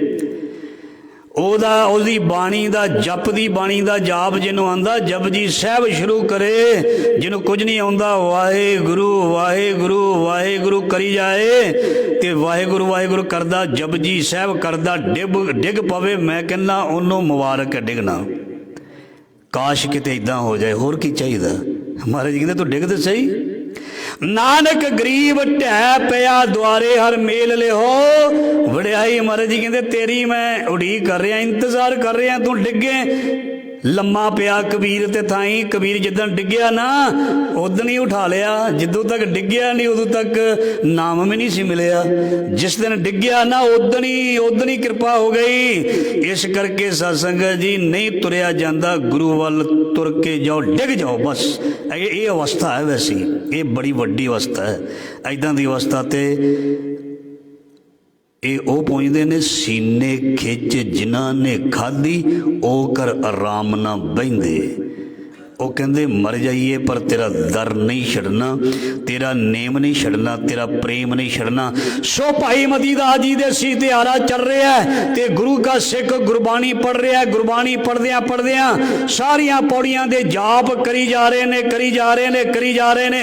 ਦੇਖਣ ਵਾਲੇ ਸਾਧ ਸੰਗਤ ਜੀ ਹੈਰਾਨ ਹੋ ਰਹੇ ਨੇ। ਜਲਾਦ ਆਪਣਾ ਕਰਮ ਕਰ ਰਹੇ ਨੇ ਪਰ ਉਹਨਾਂ ਦੇ ਹੱਥ ਕੰਬ ਰਹੇ ਨੇ। ਪਰ ਭਾਈ ਮਤੀ ਦਾਸ ਦਾ ਸੀਸ ਨਹੀਂ ਕੰਬ ਰਿਹਾ, ਭਾਈ ਮਤੀ ਦਾਸ ਦੇ ਪੈਰ ਲੱਤਾਂ ਨਹੀਂ ਕੰਬ ਰਹੀਆਂ, ਉਹਦੀ ਜ਼ੁਬਾਨ ਨਹੀਂ ਕੰਬ ਰਹੀ। ਉਹਨਾਂ ਦੇ ਕੰਠ ਦੇ ਵਿੱਚੋਂ ਗੁਰੂ ਨਾਨਕ ਦੀ ਬਾਣੀ ਚੱਲ ਰਹੀ ਹੈ। ਬਾਣੀ ਚਲਦਿਆਂ ਆਰਾ ਚੱਲਦਾ ਪਿਆ। ਕਹਿੰਦੇ ਜਦੋਂ ਪੇਟ ਢਿੱਡ ਤੱਕ ਆ ਗਿਆ,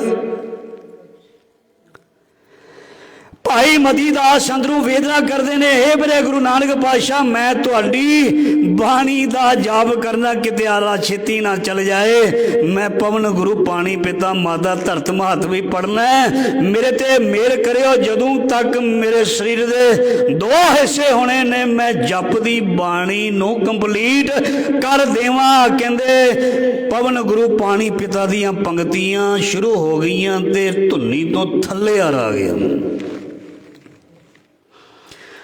ਆਰਾ ਹੌਲੀ ਹੌਲੀ ਚੱਲਦਾ ਪਿਆ ਤੇ ਇਹ ਗੁਰੂ ਦਾ ਸਿੱਖ ਪੜ੍ਹ ਰਿਹਾ। ਪਵਨ ਗੁਰੂ ਪਾਣੀ ਪਿਤਾ ਮਾਤਾ ਧਰਤ ਮਹਤ ਦਿਵਸ ਰਾਤ ਦੋਇ ਦਾਈ ਦਾਇਆ ਖੇਲੇ ਸਗਲੇ ਜਗਤ ਚੰਗਿਆਈਆਂ ਬੁਰਾਈਆਂ ਵਾਚੇ ਧਰਮ ਦੂਰ ਕਰਮੀ ਆਪੋ ਆਪਣੀ ਕੇ ਨੇੜੇ ਕੇ ਦੂਰ। ਜਦੋਂ ਇਹ ਕਿਹਾ ਨਾ ਕੇ ਨੇੜੇ ਕੇ ਦੂਰ ਤੇ 2 ਹਿੱਸਿਆਂ ਦੇ ਵਿੱਚ 2 ਫਾਕੜਾਂ ਦੇ ਵਿੱਚ ਭਾਈ ਮਤੀ ਦਾਸ ਜੀ ਦਾ ਸਰੀਰ ਡਿੱਗ ਗਿਆ। 2 ਫਾੜ ਹੋ ਗਿਆ, 2 ਫਾਕੜਾਂ ਹੋ ਗਈਆਂ ਤੇ ਆਖਰੀ ਪੰਕਤੀ ਰਹਿੰਦੀ ਸੀ। ਕਿਹੜੀ ਆਖਰੀ ਪੰਕਤੀ ਰਹਿੰਦੀ ਸੀ? ਜਿਨੀ ਨਾਮ ਤੇ ਆਇਆ ਗਏ ਮਸਕਲ ਕਾਲ, ਨਾਨਕ ਦੇ ਮੁਖੀ ਉਜਲੇ ਕੀਤੀ ਛੁੱਟੀ ਨਾਲ। ਇਤਿਹਾਸ ਵਿੱਚ ਲਿਖਿਆ, ਦੇਖਣ ਵਾਲਿਆਂ ਨੇ ਦੇਖਿਆ। ਕਹਿੰਦੇ ਉਹ ਸੁਣਨ ਵਿੱਚ ਆ ਰਿਹਾ ਸੀ, ਇੱਕ ਫਾਕੜ ਦੇ ਵਿੱਚੋਂ ਆਵਾਜ਼ ਆਉਂਦੀ ਪਈ ਸੀ, ਜਿਨੀ ਨਾਮ ਤੇ ਆਇਆ ਗਏ ਮਸਕਲ ਕਾਲ। ਦੂਜੀ ਫਾਕੜ ਦੇ ਵਿੱਚੋਂ ਆਵਾਜ਼ ਆਈ, ਨਾਨਕ ਤੇ ਮੁਖੀ ਉਜਲੇ ਕੀਤੀ ਛੁੱਟੀ ਨਾਲ। ਇਹ ਭਗਤੀ ਹੋਈ ਸੰਪੂਰਨ ਤੇ ਨੇਤਰ ਬੰਦ ਕੀਤੇ ਭਾਈ ਮਤੀ ਦਾਸ ਜੀ ਨੇ। ਸੂਰਜ ਕਿਰਨ ਮਿਲੇ ਜਲ ਕਾ ਜਲ ਹੁਆ ਰਾਮ, ਜੋਤੀ ਜੋਤ ਰਲੀ ਸੰਪੂਰਨ ਥੀਆ ਰਾਮ। ਭਾਈ ਦਿਆਲੇ ਨੂੰ ਕਹਿੰਦੇ ਦੇਖਿਆ, ਡਰ ਜਾ, ਆ ਜਾ, ਇਹਨੂੰ ਲੈ ਕੇ ਆਓ, ਇਹ ਦਿਆਲੇ ਨੂੰ ਲੈ ਕੇ ਆਓ, ਭਾਈ ਦਿਆਲੇ ਨੂੰ ਲੈ ਕੇ ਆਓ। ਆਮ ਕਰਕੇ ਫੋਟੋ ਵਿੱਚ ਪਤਾ ਕੀ ਦੇਖਦੇ ਆ, ਉਹਨਾਂ ਦਾ ਸਿਰ ਬਾਹਰ ਹੁੰਦਾ ਤੇ ਉਬਲ ਦੀ ਦੇਗ ਦੇ ਵਿੱਚ ਦਿਖਾਇਆ ਗਿਆ। ਅਸਲ ਦੇ ਵਿੱਚ ਮੈਂ ਵਿਦਵਾਨਾਂ ਕੋਈ ਵੀ ਸੁਣਿਆ, ਵਿੱਚ ਪਾ ਕੇ ਸਿਰ ਦੇ ਉੱਪਰ ਢੱਕਣ ਦੇ ਦਿੱਤਾ ਜਾਂਦਾ ਸੀ, ਢੱਕਣ। ਕਹਿੰਦੇ ਇਹਨੂੰ ਭਾਈ ਦਿਆਲੇ ਨੂੰ ਲਿਆਓ।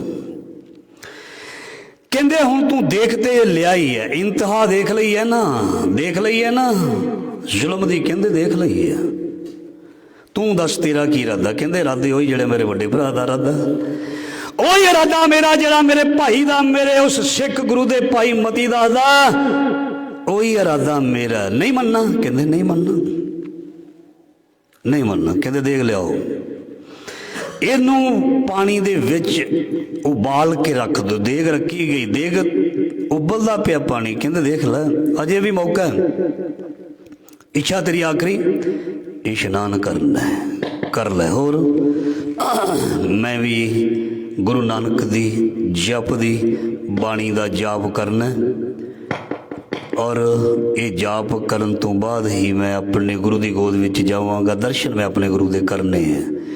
ਇਹ ਸਭ ਕੁਛ ਮੰਨ ਲਿਆ ਗਿਆ। ਭਾਈ ਦਿਆਲਾ ਜੀ ਨੂੰ ਵੀ ਉਸ ਉਬਲਦੀ ਦੇਗ ਦੇ ਵਿੱਚ ਕਹਿੰਦੇ ਬਿਠਾ ਦਿੱਤਾ ਗਿਆ, ਉਤੋਂ ਢੱਕ ਦਿੱਤਾ ਗਿਆ ਤੇ ਉਹ ਗੁਰੂ ਦਾ ਸਿੱਖ ਜਪਜੀ ਸਾਹਿਬ ਦਾ ਪਾਠ ਕਰਦਾ ਗਿਆ। ਉਹ ਕਿੱਦਾਂ ਕਰਦਾ ਗਿਆ? ਜਿਵੇਂ ਭਾਈ ਮਤੀ ਦਾਸ ਨੇ ਕੀਤਾ। ਜਿਵੇਂ ਭਾਈ ਮਤੀ ਦਾਸ ਜੀ ਨੇ ਕੀਤਾ। ਉਸ ਦੇਗ ਦੇ ਵਿੱਚ ਭਾਈ ਦਿਆਲੇ ਜੀ ਦੇ ਸਰੀਰ ਨੂੰ ਉਬਾਲਿਆ ਗਿਆ, ਇਸ ਕਦਰ ਉਬਾਲਿਆ ਗਿਆ ਮਾਸ ਹੱਡੀਆਂ ਨਾਲੋਂ ਗਲ ਕੇ ਪਾਸੇ ਹੋ ਗਿਆ, ਵੱਖਰੇ ਹੋ ਗਏ। ਦੇਖੋ, ਉਹਨਾਂ ਨੂੰ ਦੁਨੀਆ ਦਾ ਹਰ ਸੁੱਖ ਮਿਲ ਸਕਦਾ ਸੀ, ਉਹਨਾਂ ਨੂੰ ਦੁਨੀਆ ਦੇ ਹਰ ਸੁੱਖ ਮਿਲ ਸਕਦੇ ਸੀ, ਰਾਜ ਮਿਲ ਸਕਦੇ ਸੀ, ਬੇਗਮਾਂ ਮਿਲ ਸਕਦੀਆਂ ਸੀ, ਪਰ ਉਹਨਾਂ ਨੇ ਧਰਮ ਨੂੰ ਅੱਗੇ ਰੱਖਿਆ। ਉਹਨਾਂ ਨੇ ਲਾਲਚ ਨੂੰ ਅੱਗੇ ਨਹੀਂ ਰੱਖਿਆ। ਜਿਹੜਾ ਧਰਮ ਦੇ ਰਾਹ ਤੇ ਚੱਲਦਾ ਦੁਨੀਆ ਨੂੰ ਚੰਗਾ ਆਖੇ ਨਾ ਆਖੇ, ਪਰ ਉਹ ਸਤਸੰਗ ਜੀ ਸਦਾ ਸੱਚਖੰਡ ਵਿੱਚ ਨਿਵਾਸ ਕਰੇਗਾ। ਦੁਨੀਆ ਤੋਂ ਅਸੀਂ ਕੀ ਲੈਣਾ? ਦੁਨੀਆ ਤੇ ਅੱਜ ਸਾਨੂੰ ਚੰਗਾ ਕਹਿੰਦੀ ਹੈ, 2 ਘੰਟੇ ਵਿੱਚ ਮਾੜਾ ਕਹਿਣ ਲੱਗ ਪੈਂਦੀ। ਅੱਜ ਜਿਹੜੇ ਸਾਡੀ ਸਿਫਤ ਕਰਦੇ ਨੇ, ਕੱਲ੍ਹ ਨੂੰ ਨਿੰਦਿਆ ਕਰਦੇ ਨੇ। ਦੁਨੀਆ ਦੀ ਪਰਵਾਹ ਕਰਨ ਲੱਗੇ ਤੇ ਬਾਬਾ ਨਾਨਕ ਘਰੋਂ ਪੈਰ ਨਾ ਰੱਖਦੇ ਬਾਹਰ। ਅੱਜ ਨਾ ਕਹਿੰਦੇ ਦੁਨੀਆ ਬਾਬੇ ਨਾਨਕ ਨੂੰ ਸਭ ਤੋਂ ਵੱਡਾ ਸਤਿਗੁਰੂ ਨਾਨਕ ਜਿਨ ਕਰ ਰਾਖੀ ਮੇਰੀ, ਉਹ ਦੁਨੀਆ ਦੀ ਪਰਵਾਹ ਨਹੀਂ ਕਰਦੇ। ਰੰਗ ਹੱਸੈ ਉਹ ਰੰਗ ਰੋਵੈ, ਚੁੱਪ ਭੀ ਕਰ ਜਾਹੇ, ਪਰਵਾਹ ਨਾ ਹੀ ਕਿਸੇ ਕੇਰੀ। ਬਾਜ ਸੱਚੇ ਨਾ, ਉਹ ਨਹੀਂ ਪਰਵਾਹ ਕਰਦੇ, ਉਹ ਪਰਵਾਹ ਨਹੀਂ ਕਰਦੇ। ਉਹ ਧਰਮ ਦੀ ਖਾਤਰ, ਸੱਚ ਦੀ ਖਾਤਰ, ਹੱਕ ਦੀ ਖਾਤਰ ਆਪਣੇ ਆਪ ਨੂੰ ਮਿਟਾ ਦਿੰਦੇ। ਦੇਖੋ, ਜੇ ਉਹਨਾਂ ਨੇ ਮਿਟਾ ਦਿੱਤਾ ਤੇ ਉਹਨਾਂ ਦਾ ਜੇ ਨਾਮ ਹੈ। ਸਰੀਰ ਦਾ ਕੀ ਪਤਾ ਸਤਸੰਗ ਜੀ, ਕੱਲ੍ਹ ਨੂੰ ਮਰ ਜਾਏ ਕੋਈ ਬੰਦਾ, ਹੋ ਸਕਦਾ ਕਿਸੇ ਨੂੰ ਹਾਰਟ ਅਟੈਕ ਹੋ ਜਾਏ, ਹੋ ਸਕਦਾ ਕਿਸੇ ਨੂੰ ਐਕਸੀਡੈਂਟ ਹੋ ਜਾਏ, ਕੀ ਪਤਾ ਕਿਹੜਾ ਕਦੋਂ ਚਲਾ ਜਾਏ। ਪਰ ਜੇ ਕਿਤੇ ਕੌਮ ਦੀ ਖਾਤਰ, ਜੇ ਕਿਸੇ ਦੇਸ਼ ਦੀ ਖਾਤਰ, ਭਲੇ ਦੀ ਖਾਤਰ, ਅਬਲਾ ਦੀ ਖਾਤਰ, ਮਜਲੂਮ ਦੀ ਖਾਤਰ, ਗਰੀਬ ਦੀ ਖਾਤਰ ਜੇ ਕੋਈ ਆਪਾ ਵਰ ਗਿਆ ਤੇ ਉਹ ਸਦਾ ਲਈ ਪ੍ਰਵਾਨ ਹੋ ਗਿਆ। ਸੋ ਭਾਈ ਦਿਆਲਾ ਜੀ ਨੂੰ ਉਬਲਦੀ ਦੇਗ ਦੇ ਵਿੱਚ ਉਬਾਲ ਦਿੱਤਾ ਗਿਆ, ਉਬਾਲ ਦਿੱਤਾ ਗਿਆ। ਕਹਿੰਦੇ ਹੁਣ ਆ ਤੀਸਰੇ ਨੂੰ ਲੈ ਆਓ, ਸਤੀ ਦਾਸ ਇਹਨੂੰ ਵੀ ਲੈ ਆਓ। ਕਹਿੰਦੇ ਤੂੰ ਦੱਸ ਵੇ ਸਿੱਖਾ, ਤੇਰਾ ਕੀ ਇਰਾਦਾ? ਕਹਿੰਦੇ ਬਸ ਉਹੀ ਜੋ ਮੇਰੇ ਭਰਾਵਾਂ ਦਾ, ਤੈਨੂੰ ਜਿਉਂਦੇ ਨੂੰ ਅੱਗ ਲਾ ਕੇ ਸਾੜ ਦਿੱਤਾ ਜਾਏਗਾ, ਜਿਉਂਦੇ ਨੂੰ। ਕਹਿੰਦੇ ਸਾੜ ਦਿਓ, ਜਿਹਨੂੰ ਤੁਸੀਂ ਸਾੜਨਾ ਉਹਨੂੰ ਸਾੜ ਨਹੀਂ ਸਕਦੇ। ਮੇਰੇ ਸਰੀਰ ਨੂੰ ਸਾੜ ਦਿਓ, ਇਹਦੇ ਕੱਲ੍ਹ ਸੜਨਾ ਸੀ, ਇਸਨੇ ਕੱਲ੍ਹ ਸੜਨਾ ਸੀ। ਚਲੋ ਮੈਂ ਸਮਝ ਲਵਾਂਗਾ, ਅੱਜ ਸੜ ਗਿਆ। ਗੁਰ ਕਾ ਬਚਨ ਵਸੈ ਜੀ ਨਾਲੇ, ਜਲ ਨਹੀਂ ਡੂਬੈ ਤਸ ਕਰ ਨਹੀਂ ਲੈਵੇ, ਭਾਏ ਨਾ ਸਾਕੈ ਜਲ ਹੈ। ਅੱਗ ਨਹੀਂ ਸਾੜ ਸਕਦੀ ਰੱਬ ਦੇ ਪਿਆਰਿਆਂ ਨੂੰ, ਅੱਗ ਨਹੀਂ ਸਾੜ ਸਕਦੀ ਰੱਬ ਦੇ ਪਿਆਰਿਆਂ ਨੂੰ। ਕਹਿੰਦੇ ਇਹ ਵੀ ਨਹੀਂ ਮੰਨਦਾ ਤੇ ਇਸ ਨੂੰ ਵੀ ਕਰੋ, ਰੂਈ ਦੇ ਵਿੱਚ ਲਪੇਟੋ, ਲਪੇਟ ਕੇ ਰੱਸੀਆਂ ਬੰਨੋ। ਭਾਈ ਸਤੀਦਾਸ ਜੀ ਦੇ ਸਰੀਰ ਨੂੰ ਰੂਈ ਦੇ ਵਿੱਚ ਲਪੇਟਿਆ ਗਿਆ, ਰੱਸੀਆਂ ਦੇ ਨਾਲ ਬੰਨਿਆ ਗਿਆ, ਉੱਤੇ ਸਤਸੰਗ ਜੀ ਤੇਲ ਛਿੜਕਿਆ ਗਿਆ ਤੇ ਜਿਉਂਦਿਆਂ ਨੂੰ ਅੱਗ ਲਾ ਦਿੱਤੀ। ਪਰ ਭਾਈ ਸਾਹਿਬ ਜੀ ਨੇ ਗੁਰੂ ਨਾਨਕ ਦੀ ਜਪ ਦੀ ਬਾਣੀ ਦਾ ਜਾਪ ਕੀਤਾ, ਜਪਜੀ ਸਾਹਿਬ ਪੜ੍ਹਿਆ ਕਰੀਏ, ਮੈਂ ਵੀ ਤੇ ਤੁਸੀਂ। ਇਹਦਾ ਮਤਲਬ ਜਪਜੀ ਸਾਹਿਬ ਦੀ ਬੜੀ ਮਹਾਨਤਾ ਹੈ। ਸਾਨੂੰ ਇਹ ਵੀ ਦੱਸਿਆ ਗਿਆ, ਸੁਖਮਨੀ ਸਾਹਿਬ ਦੀ ਬੜੀ ਮਹਾਨਤਾ ਦੱਸਿਆ ਨਾ, ਕਿੰਨਾ ਪੜ੍ਹਦੇ ਹਾਂ, ਕਿੰਨਾ ਸਾਨੂੰ ਯਾਦ ਹੋ ਗਿਆ। ਜਪਜੀ ਸਾਹਿਬ ਵੀ ਪੜ੍ਹਿਆ ਕਰੋ, ਪੜ੍ਹਨਾ ਚਾਹੀਦਾ, ਕਿਉਂਕਿ ਸਾਡੇ ਗੁਰੂ ਤੇਗ ਬਹਾਦਰ ਮਹਾਰਾਜ ਜੀ ਨੇ ਆਖਰੀ ਸਮੇਂ ਪੜ੍ਹਿਆ। ਭਾਈ ਦਿਆਲਾ ਜੀ ਨੇ, ਭਾਈ ਮਤੀ ਦਾਸ ਜੀ ਨੇ, ਭਾਈ ਸਤੀ ਦਾਸ ਜੀ ਨੇ ਪੜ੍ਹਿਆ ਤੇ ਕੀ ਪਤਾ ਇਹਦੇ ਵਿੱਚ ਬਹੁਤ ਕੁਝ ਹੋਵੇ, ਬਹੁਤ ਕੁਝ ਹੈ। ਸਾਨੂੰ ਭੁਲੇਖਾ ਹੈ, ਕੀ ਪਤਾ ਸਾਨੂੰ ਭੁਲੇਖਾ ਵੀ ਇਹਦੇ ਵਿੱਚ ਕੀ ਹੈ ਇਸ ਜਪਜੀ ਸਾਹਿਬ ਦੀ ਬਾਣੀ ਦੇ ਵਿੱਚ। ਕਿਉਂਕਿ ਗੁਰੂ ਨਾਨਕ ਮਹਾਰਾਜ ਜੀ ਨੇ ਜਦੋਂ ਪਹਿਲਾ ਉਪਦੇਸ਼ ਦਿੱਤਾ ਸੀ, ਉਹ ਇੱਕ ਓੰਕਾਰ ਆਖਿਆ ਸੀ ਤੇ ਇਹ ਧੁਰ ਦਰਗਾਹੀ ਬਾਣੀ ਇਹ ਬਹੁਤ ਕੁਝ ਕਰਦੀ ਹੈ। ਸੋ ਭਾਈ ਸਤੀ ਦਾਸ ਜੀ ਨੂੰ ਰੂਈ ਦੇ ਵਿੱਚ ਲਪੇਟ ਕੇ ਹੁਣ ਸਤਸੰਗ ਜੀ ਸ਼ਹੀਦ ਕਰ ਦਿੱਤਾ ਗਿਆ। ਕਹਿੰਦੇ ਕੁਝ ਕੁ ਸਮਾਂ ਬ੍ਰੇਕ ਲੱਗੀ, ਫਿਰ ਕਹਿੰਦੇ ਨੇ ਤੇਗ ਬਹਾਦਰ ਮਹਾਰਾਜ ਜੀ ਨੂੰ ਫਿਰ ਦੁਬਾਰਾ ਕਿਹਾ ਗਿਆ ਵੀ ਤੁਹਾਡੀ ਬਹੁਤ ਜ਼ਰੂਰਤ ਹੈ, ਜੇ ਤੁਸੀਂ ਅਜੇ ਵੀ ਇਸਲਾਮ ਕਬੂਲ ਕਰ ਲਓਗੇ ਨਾ, ਜੇਕਰ ਅਜੇ ਵੀ ਇਸਲਾਮ ਕਬੂਲ ਕਰ ਲਓ, ਸਾਡੀ ਮਿੰਨਤ ਹੈ, ਸਾਨੂੰ ਔਰੰਗਜ਼ੇਬ ਬਹੁਤ ਤੰਗ ਕਰਦਾ, ਤੁਸੀਂ ਕਰ ਲਓ, ਜੋ ਕੁਝ ਤੁਹਾਨੂੰ ਚਾਹੀਦਾ ਮਿਲ ਜਾਏਗਾ। ਮਹਾਰਾਜ ਜੀ ਕਹਿੰਦੇ ਨਹੀਂ ਭਾਈ, ਜੋ ਤੁਹਾਨੂੰ ਹੁਕਮ ਹੋਇਆ ਹੈ ਉਹ ਹੁਕਮ ਤੇ ਤੁਸੀਂ ਫੁੱਲ ਚੜਾਓ ਤੇ ਸਾਨੂੰ ਆਪਣਾ ਕਰਮ ਕਰਨ ਦਿਓ, ਅਸੀਂ ਆਪਣਾ ਕਰਮ ਕਰਾਂਗੇ। ਜੋ ਸਾਨੂੰ ਅਕਾਲ ਪੁਰਖ ਨੇ ਸਾਡੀ ਡਿਊਟੀ ਲਾਈ ਹੈ ਉਹ ਡਿਊਟੀ ਅਸੀਂ ਕਰਾਂਗੇ। सो गुरु तेग बहादुर महाराज जी नूं भी कहंदे ने आखिरी इच्छा पुछी गई। महाराज जी ने आखिरी इच्छा ये दसी, असीं भी इशनान करके ते गुरु नानक महाराज जी की जप की बाणी जिहड़ी है उहदा जाप करना। जलालुद्दीन जिहड़ा सामने ना तलवार नूं तिखी कर रहा, डराउंदे सी, मतलब डराउंदे सी तलवार दे नाल, डराउंदे सी। महाराज जी नूं कहंदे चौंकड़ा लाओ, उस बृक्ष के थल्ले कहंदे चौंकड़ा लाओ, ते ढंडोरा पिट के फिर सद्या गया। दिल्ली के लोगों नूं सद्या गया भी देखो जिहड़ा हुक्म नहीं मनदा, जिहड़ा बगावत करदा है मुगल सल्तनत के खिलाफ, उहदा की हशर हुंदा, उहदा की हालत उहदी की हुंदी है, देखो आके। गुरु तेग बहादुर महाराज जी चौंकड़ा ला के बह गए और इन्होंने ये बेनती की भी जदों मैं जपजी साहब जी की बाणी का जाप पूरा कर लवां तुसीं अपना कारज कर लेना। अजे ये सारी चीज़ चलती पई है तो सामने जलाद जिहड़ा महाराज जी वाल देख रहा, महाराज जी वाल देख रहा है तो उस तलवार नूं तिखी कर रहा है। कहंदे काजी कहंदा तेग बहादुर महाराज जी नूं कहंदा भी जिहड़ी तलवार दे नाल तुहाडा सीस लाउणा है ये मुगल सल्तनत दी, ये बादशाहां दी, मुगल बादशाहां दी तलवार है। ये औरंगजेब दे पिता दादियां पुरखियां दी तलवार है। इहदी मुठ ते उहनां दे नाम उकरे होए ने। इहदे नाल तुहाडे सीस नूं असीं अलग करना है। इस करके मन जाओ, डर जाओ। गुरु तेग बहादुर महाराज जी नूं कहंदे इस तलवार दे नाल, शाही तलवार है, इहदे नाल तुहाडा सीस अलग करना है। ते बड़ी निमरता दे नाल गुरु तेग बहादुर महाराज जी कहंदे ओ किहड़ी तलवार, दुआरा बोलियो। कहंदे ये औरंगजेब दे पिता पुरखां दी तलवार है। महाराज जी कहंदे ओ इस तलवार नूं ना दिखा के मैनू डराओ, ये तलवार दे नाल मेरा रिश्ता बहुत पुराना है। ये तुहाडे पिता पुरखां दी तलवार मेरे पिता श्री गुरु हरगोबिंद साहब जी दे अगे 4 वारी झुकी है, उन्हां दे चरनां दे 4 वारी। इहदे नाल डराउंदे हारी कृपान नाल। ये जिस कृपान दे नाल तुसीं मैनूं डराउण दा यतन कर रहे हो, 4 वारी मेरी पीरी दे मालिक गुरु हरगोबिंद पातशाह जी दे चरनां दे विच उन्होंने हराया है। डिग्गी है ते हारी हुई है, इहदे नाल डराउण दा यतन करदे हो। तुहानूं पता है इस तेग दे नाल मेरा बचपन दा, इस तलवार दे नाल ओ मेरा बचपन दा बड़ा गहरा नाता है। ओ मेरे पिता ने मेरा नाम तेग बहादुर रखिया सी। इस तेग नूं मैं करतारपुर दी पहली जंग विच जित के तेग बहादुर नाम अपने पिता दे कोलों प्राप्त कीता सी। जे तेग बहादुर नाम मेरे प्यो ने, मेरे बाप ने दिता, जे तेग बहादुर उस जंग दे विच फतेह करना जानदा है, तलवार चलाउणी जानदा है, ते तेग बहादुर विच पिता दी इन्नी बख्शिश है, गुरु नानक देव जी दी इन्नी कृपा है, अपने सीस ते ए तेग तलवार खा भी सकदा है।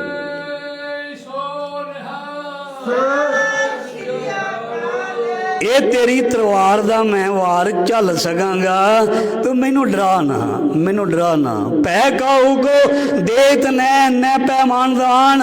महाराज जी कहते ना सिख कदी किसी नू डरावेगा ते ना कदी सिख किसी कोलों डरेगा। सिख अपना कर्म करेगा, अपने मिशन तो पिछे नहीं हटेगा। गुरु नानक दा जिहड़ा मिशन है ना, पता की है? किरत करना, नाम जपना ते वंड के छकना। ये गुरु नानक दा मिशन है। सिख नहीं कदे पिछे हटेगा। लोकी जो मर्जी करते रहन, जो मर्जी कहते रहन, गुरु दा जिहड़ा सच्चा सिख है अपना मिशन नहीं छड्डदा। गुरु तेग बहादुर महाराज जी अपना मिशन नहीं छड्ड रहे। कहते जदों जपजी दी बाणी दा जाप पूरा हो जाए, जलालुद्दीन तू अपना ना कारज कर दई, तू जो करना तेनों हुक्म होया ये कर दई। बस ज्यों ज्यों जपजी साहिब दीयां पंक्तियां महाराज जी पढ़ते जाते ने, आकाश दे विच बदल गहरे हुंदे जाते ने। ध्यान देना, जदों जुल्म की इंतहा हुंदी है ते कुदरत भी देख के रोंदी है। कुदरत दीयां अखां दे विच भी अथरू आउंदे हन। कहंदे धरती भी हिलदी है, धरती भी डोलदी है, ਜਦੋਂ ਕੋਈ ਇੰਤਹਾ ਕਰਦਾ ਜ਼ੁਲਮ ਦੀ। ਕਹਿੰਦੇ ਹਨੇਰੀ ਚੜ ਰਹੀ ਹੈ, ਕਾਲੀ ਘਟਾ ਛਾ ਰਹੀ ਹੈ, ਭਾਈ ਜੈਤਾ ਜੀ ਵੀ ਖੜੇ ਨੇ ਵਿੱਚ ਹੀ। ਉਧਰੋਂ ਗੱਡੇ ਆ ਰਹੇ ਨੇ ਲੱਖੀ ਸ਼ਾਹ ਵਣਜਾਰੇ ਦੇ, ਭਾਈ ਮਣੀ ਸਿੰਘ ਦਾ ਸਹੁਰਾ। ਲੱਖੀ ਸ਼ਾਹ ਭਾਈ ਮਣੀ ਸਿੰਘ ਦਾ ਸਹੁਰਾ, ਬੜਾ ਕਾਰੋਬਾਰ ਸੀ। ਰਾਸ਼ਟਰਪਤੀ ਭਵਨ ਤੇ ਪਾਰਲੀਮੈਂਟ, ਧਿਆਨ ਦੇਣਾ, ਰਾਸ਼ਟਰਪਤੀ ਭਵਨ ਤੇ ਪਾਰਲੀਮੈਂਟ ਵਾਲੀ ਜਗ੍ਹਾ ਜਿਹੜੀ ਹੈ ਨਾ, ਇਹ ਲੱਖੀ ਸ਼ਾਹ ਦੀ ਸੀ, ਵਣਜਾਰੇ ਦੀ।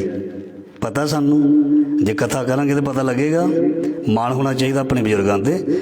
ਅੱਜ ਦੀ ਹਿੰਦੁਸਤਾਨ ਦੀ ਜਿਹੜੀ ਰਾਜਧਾਨੀ ਹੈ ਨਾ, ਦਿੱਲੀ ਦੀ ਜਿਹੜੀ ਪਾਰਲੀਮੈਂਟ ਦੇ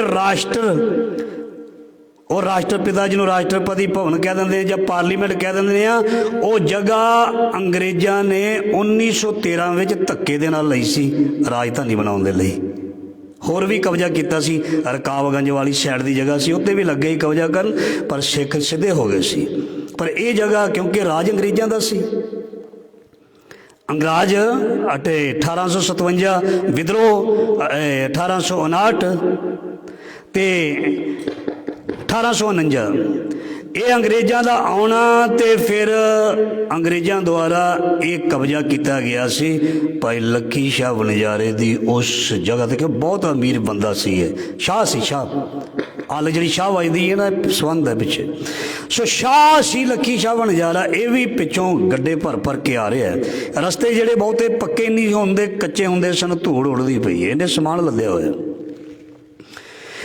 ਤੇ ਗੁਰੂ ਤੇਗ ਬਹਾਦਰ ਮਹਾਰਾਜ ਜੀ ਨੇ ਗੁਰੂ ਨਾਨਕ ਮਹਾਰਾਜ ਜੀ ਦੀ, ਜਪਜੀ ਸਾਹਿਬ ਜੀ ਦੀ ਬਾਣੀ ਨੂੰ ਆਰੰਭ ਕੀਤਾ। ਤੇ ਉਧਰ ਜਲਾਦ ਹੱਥ ਦੇ ਵਿੱਚ ਤਲਵਾਰ ਫੜ ਕੇ ਗੁਰੂ ਮਹਾਰਾਜ ਜੀ ਦੇ ਲਾਗੇ ਖੜਾ ਹੋ ਗਿਆ। ਸੰਗਤਾਂ ਦੇਖ ਰਹੀਆਂ, ਜਿਉਂ-ਜਿਉਂ ਜਪਜੀ ਸਾਹਿਬ ਜੀ ਦੀ ਬਾਣੀ ਦਾ ਪਾਠ ਅੱਗੇ ਚਲੀ ਜਾ ਰਿਹਾ ਹੈ, ਜਾਂਦਾ ਪਿਆ ਅੱਗੇ ਮਹਾਰਾਜ ਜੀ ਕਰੀ ਜਾ ਰਹੇ ਨੇ। ਤੇ ਜਿਉਂ-ਜਿਉਂ ਕਰਦੇ ਪਏ ਨੇ ਪਾਠ, ਤੇ ਹਨੇਰੀ ਹੌਲੀ ਹੌਲੀ ਵਧੀ ਜਾ ਰਹੀ ਹੈ, ਤੇਜ਼ ਹੋ ਜਾ ਰਹੀ ਹੈ। ਔਰ ਜਦੋਂ ਜਪਜੀ ਸਾਹਿਬ ਜੀ ਦੀ ਬਾਣੀ ਦਾ ਭੋਗ ਪਿਆ ਤੇ ਹਨੇਰੀ ਇੰਨੀ ਵੱਧ ਗਈ, ਝੱਖੜ ਇੰਨਾ ਵੱਧ ਗਿਆ, ਮਿੱਟੀ ਘੱਟਾ ਜ਼ਿਆਦਾ ਛਾ ਗਿਆ ਆਕਾਸ਼ ਦੇ ਵਿੱਚ। ਤੇ ਮਹਾਰਾਜ ਜੀ ਨੇ ਜਦੋਂ ਇਹ ਪੰਕਤੀ ਬੜੀ, ਜਿਨੀ ਨਾਮ ਧਿਆਇਆ ਗਏ ਮਸਕਤ ਕਾਲ, ਨਾਨਕ ਦੇ ਮੁਖੀ ਉਜਲੇ ਕੀਤੀ ਛੁੱਟੀ ਨਾਲ। ਤੇ ਜਲਾਦ ਨੇ ਤਲਵਾਰ ਖਿੱਚ ਕੇ ਮਹਾਰਾਜ ਜੀ ਦੇ ਸੀਸ ਤੇ ਮਾਰੀ। ਮਹਾਰਾਜ ਜੀ ਦਾ ਸੀਸ ਉਹ ਦੂਰ ਜਾ ਕੇ ਡਿੱਗ ਪਿਆ। ਸੂਰਜ ਕਿਰਨ ਮਿਲੇ ਜਲ ਕਾ ਜਲ ਹੁਆ ਰਾਮ, ज्योति ज्योत रली संपूਰਨ दिया राम। ਜਦੋਂ ਸੀਸ ਡਿੱਗਿਆ ਤੇ ਮਾਰੀ ਛਾਲ ਗੁਰੂ ਦੇ ਪੁੱਤ ਨੇ, ਭਾਈ ਜੈਤਾ ਜੀ ਨੇ ਮਾਰੀ ਛਾਲ। ਤੇ ਪਹਿਲਾਂ ਹੀ ਤਿਆਰੀ ਕਰੀ ਬੈਠੇ ਸੀ, ਮੈਂ ਸੀਸ ਚੱਕਣਾ ਸੀ। ਚੱਕ ਕੇ ਆਪਣੀ ਝੋਲੀ ਵਿੱਚ ਪਾਇਆ, ਛੇਤੀ ਛੇਤੀ ਲਪੇਟਿਆ ਤੇ ਦੌੜ ਲਾਈ। ਪਿੱਛੋਂ ਆ ਗਏ ਭਾਈ ਲੱਖੀ ਸ਼ਾਹ ਜੀ ਵਣਜਾਰਾ। ਉਹਨਾਂ ਨੇ ਭੱਜੇ ਦੌੜੇ, ਨਾਲ ਉਹਨਾਂ ਦੇ ਬੇਟੇ ਨੇ, ਪੁੱਤਰ ਨੇ। ਪੁੱਤ ਕਹਿੰਦੇ ਪੁੱਤ ਭੱਜ। ਮਹਾਰਾਜ ਜੀ ਦੀ ਦੇਹੀ ਨੂੰ ਚੱਕ ਗੱਡੇ ਦੇ ਵਿੱਚ ਲੱਦਿਆ, ਛੇਤੀ ਛੇਤੀ ਲੱਗਿਆ ਆਪਣੇ ਘਰ, ਜਿੱਥੇ ਰਕਾਬਗੰਜ ਗੁਰਦੁਆਰਾ, ਉੱਥੇ ਭਾਈ ਲੱਖੀ ਸ਼ਾਹ ਵਣਜਾਰੇ ਦਾ ਮਹਿਲ ਸੀ, ਘਰ ਸੀ। ਛੇਤੀ ਛੇਤੀ ਲਿਜਾ ਕੇ ਤੇ 11 ਨਵੰਬਰ 1675 ਨੂੰ ਉਸੇ ਹੀ ਰਾਤ ਨੂੰ ਸੋਹਣਾ ਮਹਾਰਾਜ ਦਾ ਵਿਛਾਉਣਾ ਕਰਕੇ ਉੱਥੇ ਮਹਾਰਾਜ ਜੀ ਦਾ ਧੜ ਰੱਖ ਕੇ ਤੇ ਸਾਰੇ ਹੀ ਘਰ ਨੂੰ ਅੱਗ ਲਾਤੀ ਤੇ ਬਾਹਰ ਖਲੋ ਗਏ ਭਾਈ ਲੱਖੀ ਸ਼ਾਹ ਵਣਜਾਰਾ ਜੀ। ਗੁਰੂ ਤੇਗ ਬਹਾਦਰ ਮਹਾਰਾਜ ਜੀ ਦੀ ਪਾਵਨ ਪਵਿੱਤਰ ਦੇਹ ਨੂੰ ਆਪਣੇ ਘਰ ਦੇ ਵਿੱਚ ਇੰਨਾ ਕੀਮਤੀ ਕਰ। ਗੁਰੂ ਤੋਂ ਮਹਿੰਗਾ ਕੀ ਹੈ ਜੀ? ਗੁਰੂ ਤੋਂ ਮਹਿੰਗਾ ਕੀ ਹੈ? ਜਿੱਦਣ ਅਸੀਂ ਚਲੇ ਜਾਣਾ ਉਦਣ ਵੀ ਤੇ ਘਰ ਛੱਡਣਾ ਹੀ ਹੈ ਨਾ। ਜੋ ਘਰ ਛੱਡ ਗਵਾਵਣਾ ਸੋ ਲੱਗਾ ਮਨ ਮਾਹੇ। ਜੇ ਜਿਉਂਦੇ ਜੀ ਸਮਰਪਿਤ ਹੋ ਜਾਈਏ ਮਹਾਰਾਜ ਜੀ, ਤਨ ਵੀ ਤੇਰਾ, ਮਨ ਵੀ ਤੇਰਾ, ਧਨ ਵੀ ਤੇਰਾ, ਸਾਰਾ ਕੁਝ ਤੇਰਾ। ਸਾਨੂੰ ਤੁਸੀਂ ਵਰਤਣ ਲਈ ਦਿੱਤਾ ਹੈ, ਅਸੀਂ ਹੰਕਾਰ ਨਾ ਕਰੀਏ ਮਹਾਰਾਜ ਜੀ, ਮਿਹਰ ਕਰੀ। ਸੋ ਭਾਈ ਲੱਖੀ ਸ਼ਾਹ ਵਣਜਾਰਾ ਜੀ ਨੇ ਅੱਗ ਲਾ ਦਿੱਤੀ ਆਪਣੇ ਘਰ ਨੂੰ ਤੇ ਬਾਹਰ ਲੋਕੀ ਇਕੱਠੇ ਹੋ ਗਏ। ਤੇ ਜਦੋਂ ਭਾਈ ਲੱਖੀ ਸ਼ਾਹ ਵਣਜਾਰਾ ਹੱਥ ਜੋੜ ਕੇ ਤੇ ਆਪਣੇ ਨੇਤਰਾਂ ਦੇ ਵਿੱਚੋਂ ਵਿਰਾਗ ਨਾਲ ਹੰਝੂ ਡਿੱਗ ਰਹੇ ਨੇ, ਦੇਖਣ ਵਾਲਿਆਂ ਨੂੰ ਇੰਝ ਲੱਗ ਰਿਹਾ ਹੈ ਵੀ ਸ਼ਾਇਦ ਇਹਦਾ ਕੀਮਤੀ ਘਰ ਸੜ ਗਿਆ, ਤਾਂ ਕਰਕੇ ਦੁੱਖ ਦੇ ਵਿੱਚ ਹੰਝੂ ਵਗਾ ਰਿਹਾ। ਪਰ ਉਹਨਾਂ ਨੇ ਕਿਸੇ ਨੂੰ ਦੱਸਿਆ ਨਹੀਂ ਵੀ ਇਹ ਵਿਰਾਗ ਕਾਹਦਾ ਹੈ। ਭਾਈ ਲੱਖੀ ਸ਼ਾਹ ਵਣਜਾਰੇ ਜੀ ਨੇ ਕਿਸੇ ਨੂੰ ਨਹੀਂ ਦੱਸਿਆ ਵੀ ਇਹ ਕਾਹਦਾ ਹੈ, ਇਹ ਵਿਰਾਗ ਕਾਹਦਾ ਹੈ। ਬਿਨ ਰਹਿ ਨਾ ਸਕਾਂ, ਬਿਨ ਦੇਖੇ ਪ੍ਰੀਤਮਾ ਮੈਂ ਨੀਰ ਵਹੇ। वह चले जियो। ਜਦੋਂ ਆਪਣੇ ਪ੍ਰੀਤਮ ਨੂੰ ਸਾਹਮਣੇ ਸਾਧ ਸੰਗਤ ਜੀ ਜਲਦਾ ਦੇਖਿਆ ਜਾਏ, ਜਦੋਂ ਆਪਣੇ ਪ੍ਰੀਤਮ ਦੇ ਸੀਸ ਨੂੰ ਧੜ ਤੋਂ ਅਲੱਗ ਹੁੰਦਾ ਦੇਖਿਆ ਜਾਏ ਤੇ ਕਿਸ ਦੇ ਅੰਦਰ ਪ੍ਰੇਮ ਬੈਰਾਗ ਨਹੀਂ ਜਾਗਦਾ ਜੀ? ਆਉਂਦਾ ਹੀ ਹੈ ਨਾ। ਭਾਈ ਰੱਖੀ ਸ਼ਾਹ ਬਣਜਾਰਾ ਤੂੰ ਪੁੱਛਦੇ ਨੇ ਕਿ ਤੇਰਾ ਨੁਕਸਾਨ ਹੋ ਗਿਆ, ਤੂੰ ਕਿਉਂ ਬੈਰਾਗ ਕਰ ਰਿਹਾ ਹੈ? ਉਹ ਕਹਿੰਦੇ ਭਾਈ ਮੈਂ ਤੁਹਾਨੂੰ ਦੱਸ ਨਹੀਂ ਸਕਦਾ ਜਿਹੜਾ ਮੇਰਾ ਅੱਜ ਨੁਕਸਾਨ ਹੋਇਆ। ਹੋਰ ਨੁਕਸਾਨ ਤੇ ਭਰਪਾਈ ਹੋ ਸਕਦੀ ਹੈ। ਜਿਹੜਾ ਅੱਜ ਨੁਕਸਾਨ ਹੋ ਗਿਆ, ਜਿਹੜਾ ਅੱਜ ਗੁਰੂ ਮੇਰੇ ਕੋਲੋਂ ਸਰੀਰ ਕਰਕੇ ਜਾ ਰਿਹਾ ਹੈ, ਇਹ ਨੁਕਸਾਨ ਕਦੀ ਪੂਰਾ ਨਾ ਹੋਣ ਵਾਲਾ। ਜੋਤੀ ਜੋਤ ਰਲੀ ਸੰਪੂਰਨ ਥੀਆ ਆਰਾਮ। ਤੇ ਮਹਾਰਾਜ ਜੀ ਦੀ ਦੇਹ ਦਾ ਸੰਸਕਾਰ 11 ਨਵੰਬਰ 1675 ਨੂੰ ਉੱਥੇ ਹੋ ਗਿਆ, ਗੁਰਦੁਆਰਾ ਰਕਾਬਗੰਜ। ਇੱਧਰ ਹੁਣ ਭਾਈ ਜੈਤਾ ਜੀ, ਇੱਧਰ ਭਾਈ ਜੈਤਾ ਜੀ ਸ਼ੀਸ਼ ਲੈ ਕੇ ਕਹਿੰਦੇ ਨੇ ਇਹ 11 ਤਰੀਕ ਨੂੰ ਤੁਰੇ ਸੀ ਤੇ 17 ਨਵੰਬਰ ਨੂੰ ਪਹੁੰਚੇ ਸੀ। 17 ਨੂੰ ਲਗਭਗ 6-7 ਦਿਨ ਲੱਗ ਗਏ ਸੀ ਇਹਨਾਂ ਨੂੰ। ਜਦੋਂ ਉਹਨਾਂ ਨੇ 5 ਪੜਾਅ ਕੀਤੇ ਸੀ ਭਾਈ ਜੈਤਾ ਜੀ ਨੇ, ਜਦੋਂ ਤੀਜਾ ਪੜਾਅ ਆਇਆ ਨਾ ਬਹੁਤ ਥੱਕ ਗਏ ਭਾਈ ਜੈਤਾ ਜੀ, ਬੜੇ ਥੱਕ ਗਏ, ਬਹੁਤ ਥੱਕ ਗਏ। ਰੰਗਰੇਟੇ ਗੁਰੂ ਕੇ ਬੇਟੇ ਮਹਾਰਾਜ ਜੀ ਦੇ ਸੀਸ ਨੂੰ ਦੇਖੋ, ਦਿੱਲੀ ਤੋਂ ਅਨੰਦਪੁਰ ਸਾਹਿਬ ਲਿਆਉਣਾ 6 ਤੋਂ 7 ਦਿਨ ਲੱਗੇ ਸਨ, ਪਰ ਸਾਂਭਿਆ ਬਹੁਤ ਸੀ। ਇਹਨਾਂ ਨੂੰ ਪਿਆਸ ਲੱਗੀ ਹੈ।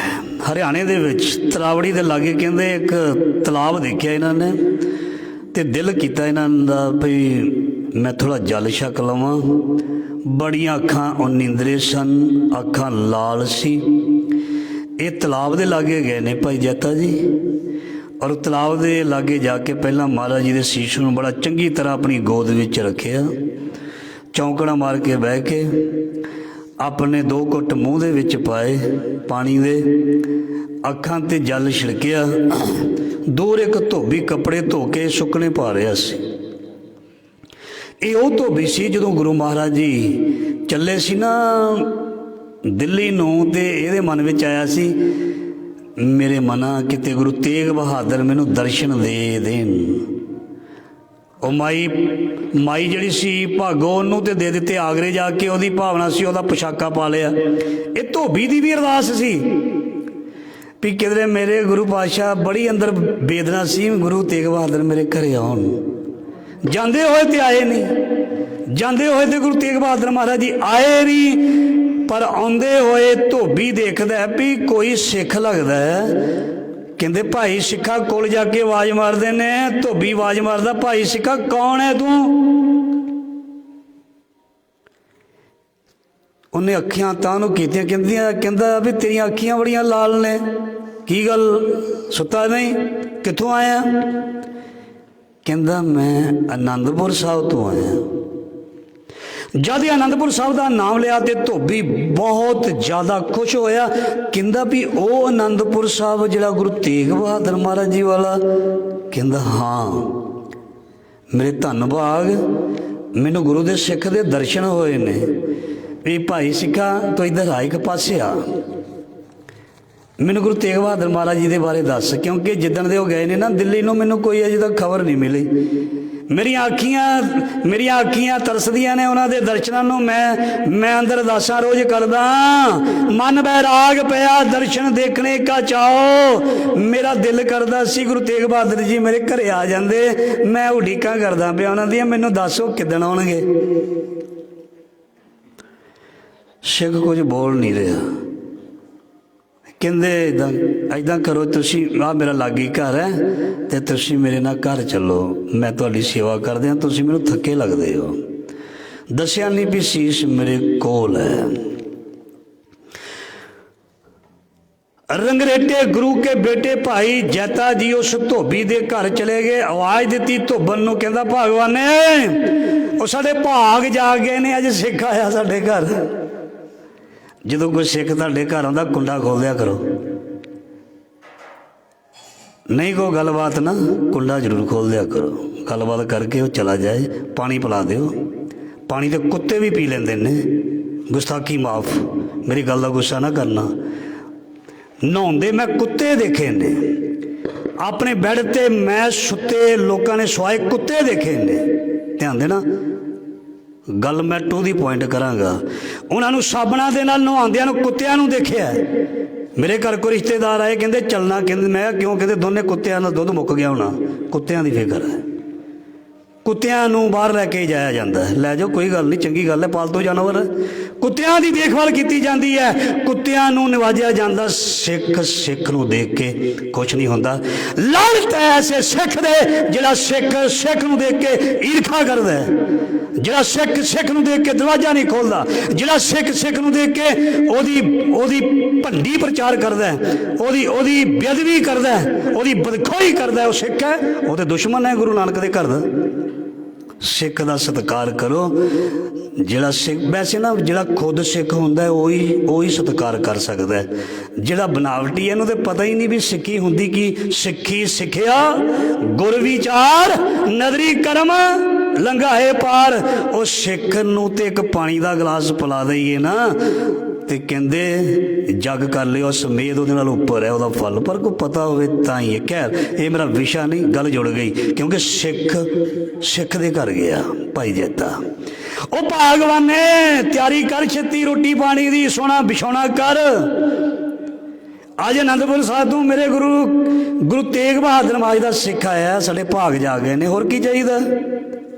गुरसिखां अंदर सतगुरु वरते। ਉਹ गुरु ਜਿਹੜਾ अपने सिखां विच वरतदा है, कहंदा सोना विछौना कर, चादर कढ़ नवीं चादर कढ़ी गई, मंजा सोना सजाया किता, सराहना रखा गया है। तो यह खूह दे चों पानी भरन धोबी चला गया, कहंदा छेती रोटी तैयार कर, बहुत ज़्यादा थकिया लगदा मेरा वीर, ते ये आराम कर लवे।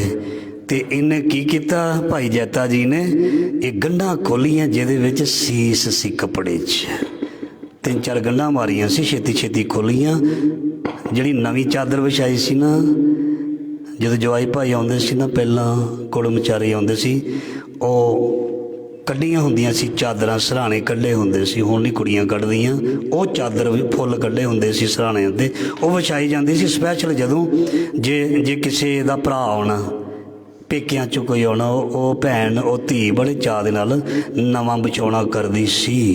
गुरु दा सिख आया, नवां विछौना कीता। भाई जैता जी ने की कीता, वो गंढा खोलियां कपड़े चों खोल के ते ਉਹ शीश जदों रखिया ਉਹਦੇ ਉੱਪਰ ਵਿਛੌਣੇ ਤੇ ਮੰਜੇ ਤੇ, ਇਹ ਸਿੱਖ ਆ ਗਿਆ, ਕਹਿੰਦਾ ਇਹ ਕੀ ਤੂੰ ਆਪਣਾ ਮਤਲਬ ਰੱਖਿਆ ਹੋਇਆ, ਇਹ ਕੀ ਕੱਪੜਿਆਂ ਦੀ ਪਾਊਡਰ ਜੀ ਰੱਖੀ ਹੈ, ਇਹ ਤੇਰੇ ਵਾਸਤੇ ਸਿੱਖਾ, ਤੇਰੇ ਆਰਾਮ ਕਰਨ ਵਾਸਤੇ ਹੈ। ਕਹਿੰਦਾ ਨਹੀਂ, ਮੈਂ ਇੱਥੇ ਨਹੀਂ ਬਹਿ ਸਕਦਾ, मैं इस सिंघासन से नहीं बह सकता, इस आसन से नहीं बह सकता, ये मेरे मालिक गुरु तेग बहादुर महाराज जी का है। वो धोबी ने जो ये गल सुनी, कहता की क्या गुरु तेग बहादुर महाराज जी, कहता आ सिखा तेन मैं दर्शन तो कहता सी ना, मैं गुरु तेग बहादुर महाराज जी दर्शन करने ने, तो जे तू सच्चे मनो गुरु तेग बहादुर महाराज जी याद किया, भावें उन्हों का शरीर नहीं है नाल, पर उन्हों का पावन पवित्र मुखड़ा तेरे घर पहुंचा, उन्हों का शीश पहुंचा, सिखा कर दीदार। ते दोनों ने कोल खलो के जदों ओ खोली गंढ महाराज जी दा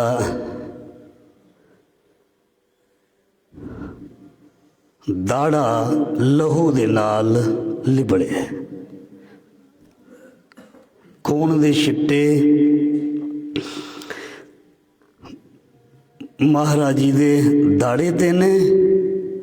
ये दोने अपने हाथों के नाल साफ करते पे ने, दाड़ा साफ करते पे ने, मुख नूं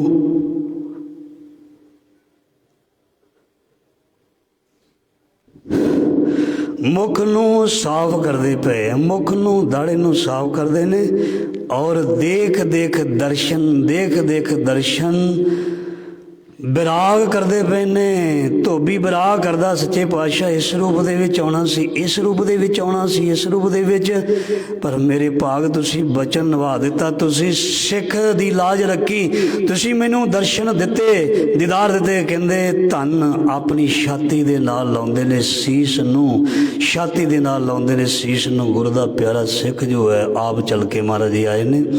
ਤੇ ਹੁਣ ਕਹਿੰਦੇ ਇਹ ਧੋਬੀ ਕਹਿੰਦਾ ਸਿੱਖਾ ਤੂੰ ਨਾ ਆਰਾਮ ਕਰ ਲੈ, ਤੂੰ ਨਾ ਆਰਾਮ ਕਰ ਲੈ, ਅੱਜ ਦੀ ਰਾਤ ਮਿਲੀ ਹੈ ਤੇ ਅੱਜ ਦੀ ਰਾਤ ਮੈਨੂੰ ਗੁਰੂ ਦੇ ਕੋਲ ਰਹਿਣ ਦੇ। ਘਰ ਵਾਲੀ ਨੂੰ ਕਹਿੰਦਾ ਤੂੰ ਨਾ ਕੁਝ ਲੀਰਾਂ ਲਿਆ, ਕੱਟ ਕੇ ਸੋਹਣੇ ਕੱਪੜੇ ਦੀਆਂ ਲੀਰਾਂ ਲਿਆ, ਇੱਕ ਡੰਡਾ ਲੈ ਕੇ ਆ। ਲੀਰਾਂ ਲਿਆਂਦੀਆਂ ਗਈਆਂ, ਲੀਰਾਂ ਲੰਮੀਆਂ ਲੰਮੀਆਂ ਕੱਟੀਆਂ ਗਈਆਂ, ਇੱਕ ਡੰਡਾ ਲਿਆਂਦਾ ਗਿਆ। ਉਹ ਲੀਰਾਂ ਨੂੰ ਡੰਡੇ ਨਾਲ ਬੰਨ੍ਹ ਕੇ ਨਾ ਤੇ ਇੱਕ ਚੌਰ ਸਾਹਿਬ ਬਣਾ ਲਿਆ ਗਿਆ। ਚੌਰ ਸਾਹਿਬ ਸਾਰੀ ਰਾਤ ਕਰਦੇ ਰਹੇ ਦੋਵੇਂ ਜਾਣੇ ਨਾ, ਸਾਰੀ ਰਾਤ। ਹੁਣ ਵੀ ਚੌਰ ਕਰਨਾ ਬਹੁਤ ਵੱਡੀ ਮਹਾਨਤਾ ਹੈ। ਜਿਸ ਜਗ੍ਹਾ ਤੇ ਚੌਰ ਕੀਤਾ ਸੀ ਉਸ ਜਗ੍ਹਾ ਤੇ ਅੱਜ ਗੁਰੂ ਗ੍ਰੰਥ ਸਾਹਿਬ ਦਾ ਪ੍ਰਕਾਸ਼ ਹੈ। ਉੱਥੇ ਅੱਜ ਝੰਡੇ ਝੂਲਦੇ, ਨਗਾਰੇ ਵੱਜਦੇ ਔਰ ਚੌਰ ਸਾਹਿਬ ਹੁੰਦੇ ਨੇ। ਸਾਰੀ ਰਾਤ ਚੌਰ ਕੀਤਾ। ਤੇ ਭਾਈ ਜੈਤਾ ਜੀ ਕਹਿੰਦਾ ਹੁਣ ਮੈਂ ਜਾਣਾ, 3 ਦਿਨ ਹੋ ਗਏ ਨੇ ਮੈਨੂੰ। ਸੋ ਬਹੁਤ ਲੰਬਾ ਹੈ ਸਤਸੰਗ ਜੀ, ਇਹ ਸ਼ਹੀਦੀ ਸਾਕਾ ਪਹਿਲਾਂ ਹੀ ਮੈਂ ਸ਼ਾਰਟ ਵਿੱਚ ਦੱਸਿਆ, ਅਸੀਂ ਸੁਣਾ ਹੀ ਨਹੀਂ ਸਕਦੇ, ਸੁਣਾ ਹੀ ਨਹੀਂ ਸਕਦੇ। ਗੁਰੂ ਕਿਰਪਾ ਕਰ ਦੇਵੇ ਤੇ ਵੱਖਰੀ ਗੱਲ ਹੈ, ਵੱਖਰੀ ਗੱਲ ਹੈ। ਦੇਖੋ ਤੁਸੀਂ ਵਡਭਾਗੇ ਹੋ, ਮੈਂ ਅੱਜ ਤੁਹਾਨੂੰ ਬਹੁਤ ਵੱਡੇ ਭਾਗਾਂ ਵਾਲੇ ਸਮਝਾਂਗਾ। ਕਿਉਂ? ਅੱਜ ਨਾ ਬਾਹਰਲਾ ਸਪੀਕਰ ਬੰਦ ਹੋ ਗਿਆ, ਬਾਹਰਲਾ ਸਪੀਕਰ ਬੰਦ ਹੋ ਗਿਆ। ਤੁਸੀਂ ਰੋਜ਼ ਜਿਹੜੇ ਆਉਂਦੇ ਹੋ, ਹੱਕ ਵੈਸੇ ਤੁਹਾਡਾ ਹੀ ਬਣਦਾ ਹੈ, ਹੱਕ ਤੁਹਾਡਾ ਹੀ ਬਣਦਾ। ਤੁਸੀਂ ਰੋਜ਼ ਉੱਠ ਕੇ ਚੱਲਦੇ ਹੋ। ਮੈਂ ਕਹਾਂਗਾ ਜਿਹੜੇ ਬੇਕਦਰੇ ਨੇ, ਜਿਹਨਾਂ ਕਦਰੀ ਕੋਈ ਨਹੀਂ, ਉਹਨਾਂ ਨੂੰ ਸੁਣਾਉਣ ਦਾ ਕੀ ਫਾਇਦਾ। ਇੱਥੇ ਉਹ ਪੰਜ ਹੀ ਨਿਕਲੇ ਸੀ, 80,000 ਦੇ ਇਕੱਠ ਵਿੱਚੋਂ 5 ਹੀ ਨਿਕਲੇ ਸੀ। ਜਿੰਨੇ ਤੁਸੀਂ ਆਏ ਹੋ, ਤੁਸੀਂ ਰੋਜ਼ ਉੱਠਦੇ ਹੋ ਨਾ, ਰੋਜ਼ ਇਸ਼ਨਾਨ ਕਰਦੇ ਹੋ, ਰੋਜ਼ ਸੁਣਦੇ ਹੋ ਕੀਰਤਨ ਕਥਾ। ਅੱਜ ਤੁਹਾਨੂੰ ਗੁਰੂ ਨੇ ਕਿੰਨੀ ਬਖਸ਼ਿਸ਼ ਕੀਤੀ ਹੈ। ਅੱਜ ਇੱਥੇ ਹੀ ਸਹੀ, ਜਿਹੜਾ ਲਾਈਵ ਸੁਣਦਾ ਉਹਦੇ ਭਾਗ, ਜਿਹੜਾ ਲਾਈਵ ਸੁਣਦਾ ਉਹਦੇ ਭਾਗ। ਭਾਈ ਜੈਤਾ ਜੀ ਕਹਿੰਦੇ ਮੈਂ ਚੱਲ ਜਾਣਾ ਭਾਈ, ਮੈਨੂੰ ਆਗਿਆ ਦਿਓ। ਬੜੇ ਵਿਰਾਗ ਦੇ ਨਾਲ ਵਿਦਾਈ ਦਿੱਤੀ ਹੈ ਇਸ ਧੋਬੀ ਨੇ, ਬੜੇ ਵਿਰਾਗ ਦੇ ਨਾਲ। ਬਸ ਜਿੱਥੇ ਆਸਣ ਲੱਗਿਆ ਸੀ ਨਾ, ਫਿਰ ਉਹ ਜਗ੍ਹਾ ਵਰਤੀ ਨਹੀਂ, ਉਹ ਜਗ੍ਹਾ ਵਰਤੀ ਨਹੀਂ। ਉਹ ਚੌਰ ਸਾਹਿਬ ਵੀ ਕਰਦਾ ਜਾਏ, ਪਾਗਲ ਹੋ ਗਿਆ, ਮਸਤਾਨਾ ਹੋ ਗਿਆ। ਮੇਰਾ ਗੁਰੂ ਮੇਰੇ ਸੰਗ ਸਦਾ ਹੈ ਨਾਲ। ਭਾਈ ਜੈਤਾ ਜੀ ਫਿਰ ਤੀਜੇ ਚੌਥੇ ਪੰਜਵੇਂ ਛੇਵੇਂ ਦਿਨ ਪਹੁੰਚ ਗਏ ਨੇ ਕੀਰਤਪੁਰ ਸਾਹਿਬ। ਆਓ ਮੈਂ ਸ਼ਾਰਟ ਦੇ ਵਿੱਚ ਆਓ ਜੀ, ਆਖਰੀ ਪਹੁੰਚ ਗਏ ਨੇ ਕੀਰਤਪੁਰ ਸਾਹਿਬ। ਤੇ ਉੱਥੇ ਸਤਸੰਗੀ ਸੋਢੀ ਜਿਹੜੇ ਸੀ ਉਹ ਵੀ ਰਖਾਲੋ ਉੱਥੇ ਬੈਠੇ ਨੇ। ਤੇ ਇੱਧਰ ਮੈਸੇਜ ਘੱਲ ਦਿੱਤਾ ਗਿਆ ਆਨੰਦਪੁਰ ਸਾਹਿਬ ਮਾਤਾ ਗੁਜਰ ਕੌਰ ਜੀ ਨੂੰ, ਤੇ ਮਹਾਰਾਜ ਜੀ ਆ ਰਹੇ ਨੇ, ਉਹਨਾਂ ਦਾ ਸੀਸ ਆ ਰਿਹਾ ਕੀਰਤਪੁਰ ਸਾਹਿਬ ਹੈ। ਗੋਬਿੰਦ ਰਾਏ ਨੂੰ ਵੀ ਮੈਸੇਜ ਮਿਲ ਗਿਆ, ਸੱਚੇ ਪਾਤਸ਼ਾਹ ਗੁਰੂ ਗੋਬਿੰਦ ਸਿੰਘ ਪਾਤਸ਼ਾਹ ਨੂੰ ਪਿਤਾ ਜੀ ਦਾ ਸੀਸ ਆ ਰਿਹਾ। ਤੇ ਕਹਿੰਦੇ ਵੀ ਇੱਥੇ ਸੰਸਕਾਰ ਕਰਾਂਗੇ, ਤੁਸੀਂ ਇੱਥੇ ਆ ਜਾਓ। ਮਾਤਾ ਗੁਜਰ ਕੌਰ ਜੀ ਨੇ ਕਿਹਾ ਵੀ ਉੱਥੇ ਨਹੀਂ, ਅਸੀਂ ਆਨੰਦਪੁਰ ਸਾਹਿਬ ਹੀ ਉਹਨਾਂ ਨੂੰ ਲੈ ਕੇ ਆਉਣਾ, ਕਿਉਂਕਿ ਇਹ ਧਰਤੀ ਆਨੰਦਪੁਰ ਸਾਹਿਬ ਦੀ ਧਰਤੀ ਮੇਰੇ ਸਾਈਂ ਨੇ, ਮੇਰੇ ਪਤੀ ਨੇ, ਗੁਰੂ ਤੇਗ ਬਹਾਦਰ ਮਹਾਰਾਜ ਜੀ ਨੇ ਵਸਾਈ ਹੈ। ਮਾਖੋਵਾਲ ਦੀ ਧਰਤੀ ਨੂੰ ਆਨੰਦਪੁਰੀ ਬਣਾਇਆ। ਸਾਰੇ ਕਾਰਜ, ਅੰਤਮ ਸੰਸਕਾਰ ਜਿਹੜਾ ਉਹਨਾਂ ਦੇ ਸ਼ਿਸ਼ ਦਾ ਇੱਥੇ ਹੋਏਗਾ। ਸੋ ਕਹਿੰਦੇ ਨੇ ਬਹੁਤ ਸੋਹਣਾ ਫਿਰ ਵਿਮਾਨ ਸਜਾਇਆ ਗਿਆ, ਬੜੀ ਚੜ੍ਹਦੀ ਕਲਾ ਦੇ ਵਿੱਚ ਫੁੱਲਾਂ ਦੇ ਨਾਲ ਸਜਾ ਕੇ ਉੱਥੋਂ ਯਾਤਰਾ ਵਿਮਾਨ ਦੇ ਨਗਰ ਕੀਰਤਨ ਦੇ ਰੂਪ ਦੇ ਵਿੱਚ ਕੀਰਤਪੁਰ ਸਾਹਿਬ ਤੋਂ ਆਨੰਦਪੁਰ ਸਾਹਿਬ ਆਈ। ਜਦੋਂ ਆਈ ਤੇ ਆਨੰਦਪੁਰ ਸਾਹਿਬ ਸੰਗਤਾਂ ਪਹੁੰਚੀਆਂ ਨੇ। ਭਾਈ ਜੈਤਾ ਜੀ ਨੇ ਸੀਸ ਚੱਕ ਕੇ ਗੋਬਿੰਦ ਰਾਏ ਜੀ, ਭਾਈ ਜੈਤਾ ਜੀ ਉਮਰ ਵਿੱਚ ਵੱਡੇ ਨੇ, ਤੇ ਉਹਨਾਂ ਨੂੰ ਸੀਸ ਅੱਗੇ ਰੱਖ ਦਿੱਤਾ। ਤੇ ਆਪਣੇ ਛਾਤੀ ਦੇ ਨਾਲ ਗੋਬਿੰਦ ਰਾਏ ਜੀ ਨੇ ਆਪਣੇ ਪਿਤਾ ਦੇ ਦਰਸ਼ਨ ਕੀਤੇ, ਲਾਇਆ ਸੀਸ ਨੂੰ ਤੇ ਬਿਰਾਜਮਾਨ ਕੀਤਾ। ਤੇ ਭਾਈ ਜੈਤਾ ਜੀ ਨੂੰ ਘੁੱਟ ਕੇ ਆਪਣੇ ਗਲਵਕੜੀ ਵਿੱਚ ਲੈ ਲਿਆ।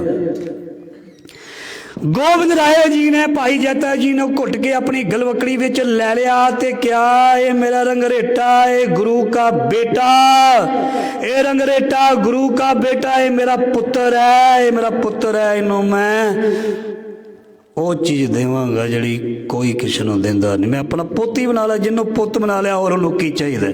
ਪੁੱਤ ਵਾਰਸ ਹੁੰਦਾ ਹੈ, ਪੁੱਤ ਵਾਰਸ ਹੁੰਦਾ ਹੈ। ਭਾਈ ਜੈਤਾ ਜੀ ਨੂੰ ਭਾਈ ਜੀਵਨ ਸਿੰਘ ਜੀ ਨੂੰ, ਸਾਧ ਸੰਗਤ ਜੀ, ਭਾਈ ਜੀਵਨ ਸਿੰਘ ਜੀ ਮਜ਼੍ਹਬੀ ਸਿੱਖ ਨੇ।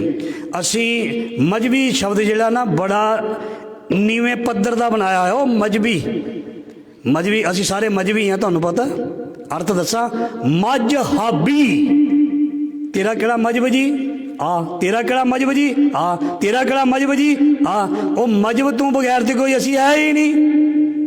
ਜਿਹੜਾ ਆਪਣੇ ਮਜ਼ਹਬ ਦੇ ਵਿੱਚ ਪੱਕਾ ਹੋਵੇ ਉਹ ਮਜ਼ਹਬੀ ਹੈ, ਨਾ ਕਿ ਅਸੀਂ ਉਹਨੂੰ ਮਾੜਾ ਜਾਂ ਨੀਵਾਂ ਦਿਖਾਉਣ ਵਾਸਤੇ ਮਜ਼ਹਬੀ ਲਫ਼ਜ਼ ਵਰਤਣਾ ਤੋਹੀਨ ਹੈ। ਗੁਰੂ ਗੋਬਿੰਦ ਸਿੰਘ ਦੇ ਪੁੱਤ ਦੀ ਜਿਹੜਾ ਤੋਹੀਨ ਕਰਦਾ ਨਾ, ਉਹਨੂੰ ਫਿਰ ਕਿੱਥੋਂ ਸਾਧ ਸੰਗਤ ਜੀ ਮਿਲ ਸਕਦਾ ਗੁਰੂ ਦਾ ਪਿਆਰ। ਇਸ ਕਰਕੇ ਸਭ ਦਾ ਸਤਿਕਾਰ ਕਰਨਾ ਸਾਨੂੰ ਗੁਰੂ ਨੇ ਸਿਖਾਇਆ। ਰੰਗਰੇਟਾ ਗੁਰੂ ਕਾ ਬੇਟਾ ਆਪਣੇ ਸੀਨੇ ਦੇ ਨਾਲ ਲਾਇਆ, ਅਤੇ ਜੋ ਉੱਥੇ ਵਾਪਰਿਆ ਸਾਰਾ ਕੁਝ ਪੁੱਛਿਆ, ਉਹ ਹੁਣ ਸਮਾਂ ਨਹੀਂ ਤੁਹਾਡੇ ਨਾਲ ਸਾਂਝਾ ਕੀਤਾ ਜਾਏ। ਅਤੇ ਜਿੱਥੇ ਮਹਾਰਾਜ ਜੀ ਦੇ ਸੀਸ ਦਾ ਸੰਸਕਾਰ ਕੀਤਾ ਗਿਆ, ਅਤੇ ਉਹ ਸੀਸ ਗੰਜ ਗੁਰਦੁਆਰਾ ਬਣਿਆ। ਜਿੱਥੇ ਮਹਾਰਾਜ ਜੀ ਨੂੰ ਸ਼ਹੀਦ ਕੀਤਾ ਗਿਆ ਉੱਥੇ ਵੀ ਸੀਸ ਗੰਜ, ਅਤੇ ਮਹਾਰਾਜ ਜੀ ਜੋਤੀ ਜੋਤ ਰਲੀ ਸੰਪੂਰਨ ਥੀਆ ਰਾਮ, ਉਸ ਅਕਾਲ ਪੁਰਖ ਦੇ ਵਿੱਚ ਅਭੇਦ ਹੋ ਗਏ। ਔਰ ਸਾਨੂੰ ਜ਼ਬਰ ਜ਼ੁਲਮ ਦੇ ਖਿਲਾਫ ਡਟ ਕੇ ਖੜੇ ਹੋਣ ਦਾ ਔਰ ਜ਼ੁਲਮ ਦੇ ਖਿਲਾਫ ਬੋਲਣ ਦਾ ਇਹ ਜਜ਼ਬਾ ਗੁਰੂ ਤੇਗ ਬਹਾਦਰ ਸਾਨੂੰ ਦੇ ਗਏ। ਇਸ ਕਰਕੇ ਗੁਰੂ ਤੇਗ ਬਹਾਦਰ ਠੀਕਰ ਫੋਰ, ਉਹ ਠੀਕਰਾ ਜਿਹੜਾ ਸੀ ਉਹਦੇ ਸਿਰ 'ਤੇ ਭੰਨਿਆ। ਔਰੰਗਜ਼ੇਬ ਦੇ ਠੀਕਰ ਫੋਰ ਦਰੀ ਸਿਰ ਪ੍ਰਭੁਰ ਕੀਆ ਪਿਆਨ, ਤੇਗ ਬਹਾਦਰ ਸੀ ਕਰਿਆ ਕਰੀ ਨਾ ਕਿਨੂੰ ਆਣ। ਤੇਗ ਬਹਾਦਰ ਕੇ ਚਲਤ ਭਇਓ ਜਗਤ ਕੋ ਸੋਗ, ਹੈ ਸਭ ਜਗ ਪਿਓ ਜੈ ਜੈ ਜੈ ਸੁਰ ਲੋਗ। ਤਿਲਕ ਜੰਝੂ ਰਾਖਾ ਪ੍ਰਭ ਤਾਕਾ, ਕਿਨੋ ਬੜੋ ਕਲੂ ਮੈਂ ਸਾਕਾ। ਐਡਾ ਵੱਡਾ ਸਾਕਾ ਕਰ ਦਿੱਤਾ ਕਿਹਦੇ ਲਈ? ਸਿਰਫ ਤਿਲਕ ਜੰਝੂ ਦੀ ਖਾਤਰ ਉਹਨਾਂ ਨੇ ਆਪਣਾ ਬਲੀਦਾਨ ਦਿੱਤਾ। ਸੋ ਇਹ ਸੀ ਸੰਖੇਪ ਦੇ ਵਿੱਚ ਗੁਰੂ ਤੇਗ ਬਹਾਦਰ ਮਹਾਰਾਜ ਜੀ ਤੇ ਉਹਨਾਂ ਦੇ ਸਿੱਖਾਂ ਦੀ ਸ਼ਹੀਦੀ, ਜੋ ਮਹਾਰਾਜ ਜੀ ਨੇ ਕਿਰਪਾ ਕਰਕੇ ਸੇਵਾ ਲਈ ਹੈ। ਗੁਰੂ ਤੇਗ ਬਹਾਦਰ ਜੀ ਮਹਾਰਾਜ, ਨਾ ਹਮ ਕੀਆ ਨਾ ਕरेंगे, ਨਾ ਕਰ ਸਕੇ ਸਰੀਰ, ਕਿਆ ਜਾਨੋ ਕਿਛ ਹਰ ਕੀਆ ਭਇਓ ਕਬੀਰ ਕਬੀਰ। ਜਦੋਂ ਅਸੀਂ ਆਪਣੇ ਔਗਣਾਂ ਵੱਲ ਦੇਖੀਦਾ ਫਿਰ ਤੇ ਜ਼ਮੀਨ ਤੋਂ ਸਿਰ ਨਹੀਂ ਚੱਕ ਹੁੰਦਾ, ਪਰ ਜਦੋਂ ਤੁਹਾਡੀ ਬਖਸ਼ਿਸ਼ ਵੱਲ ਦੇਖੀਦਾ ਫਿਰ ਆਨੰਦ ਹਰੇ, ਆਨੰਦ ਹਰੇ। ਅਸੀਂ ਜੇ ਵਰਤਦੇ ਪਏ ਹਾਂ ਨਾ ਮਹਾਰਾਜ ਜੀ, ਤੇਰੀ ਬਖਸ਼ਿਸ਼ ਅਧੀਨ ਵਰਤਦੇ ਪਏ ਹਾਂ। ਮੈਂ ਨਹੀਂ ਹਾਂ, ਮੈਂ ਨਹੀਂ ਹਾਂ, ਮੈਂ ਤੂੰ ਹੈ। ਮੈਂ ਨਹੀਂ ਹਾਂ ਕਬੀਰ, ਤੂੰ ਕਰਦਾ ਤੂੰ ਹੁਆ। ਜਦ ਉਹਦੇ ਰੰਗ ਵਿੱਚ ਕੋਈ ਰੰਗਿਆ ਜਾਂਦਾ ਹੈ ਨਾ, ਜਿਨਕੇ ਚੋਲੇ ਰਤਲੇ ਪਿਆਰੇ ਕੰਨ ਤਿਨਾਂ ਕੇ ਬਾਅਦ ਧੂੜਤਣਾ ਕੀ, ਜੇ ਮਿਲੇ ਜੀ ਕੋ ਨਾਨਕ ਕੀ ਅਰਦਾਸ ਕਬੀਰ, ਤੂੰ ਕਰਦਾ ਤੂੰ ਹੁਆ।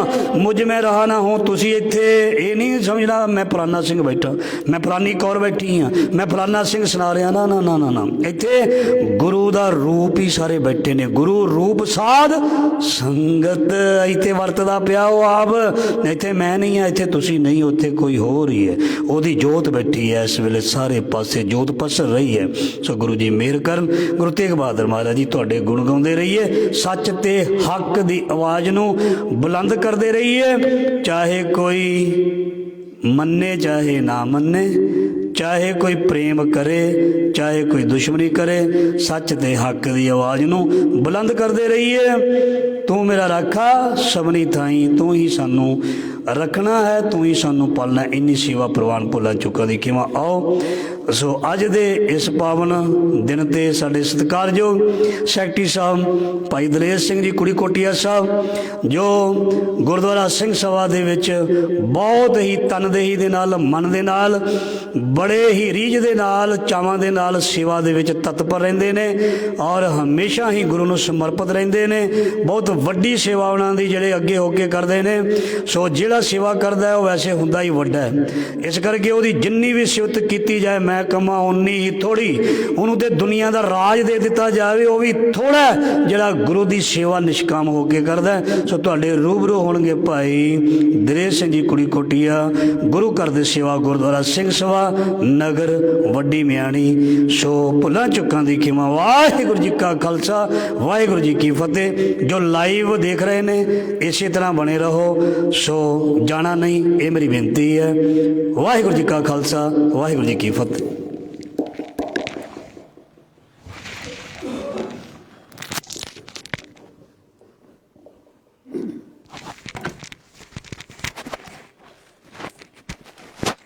जुगो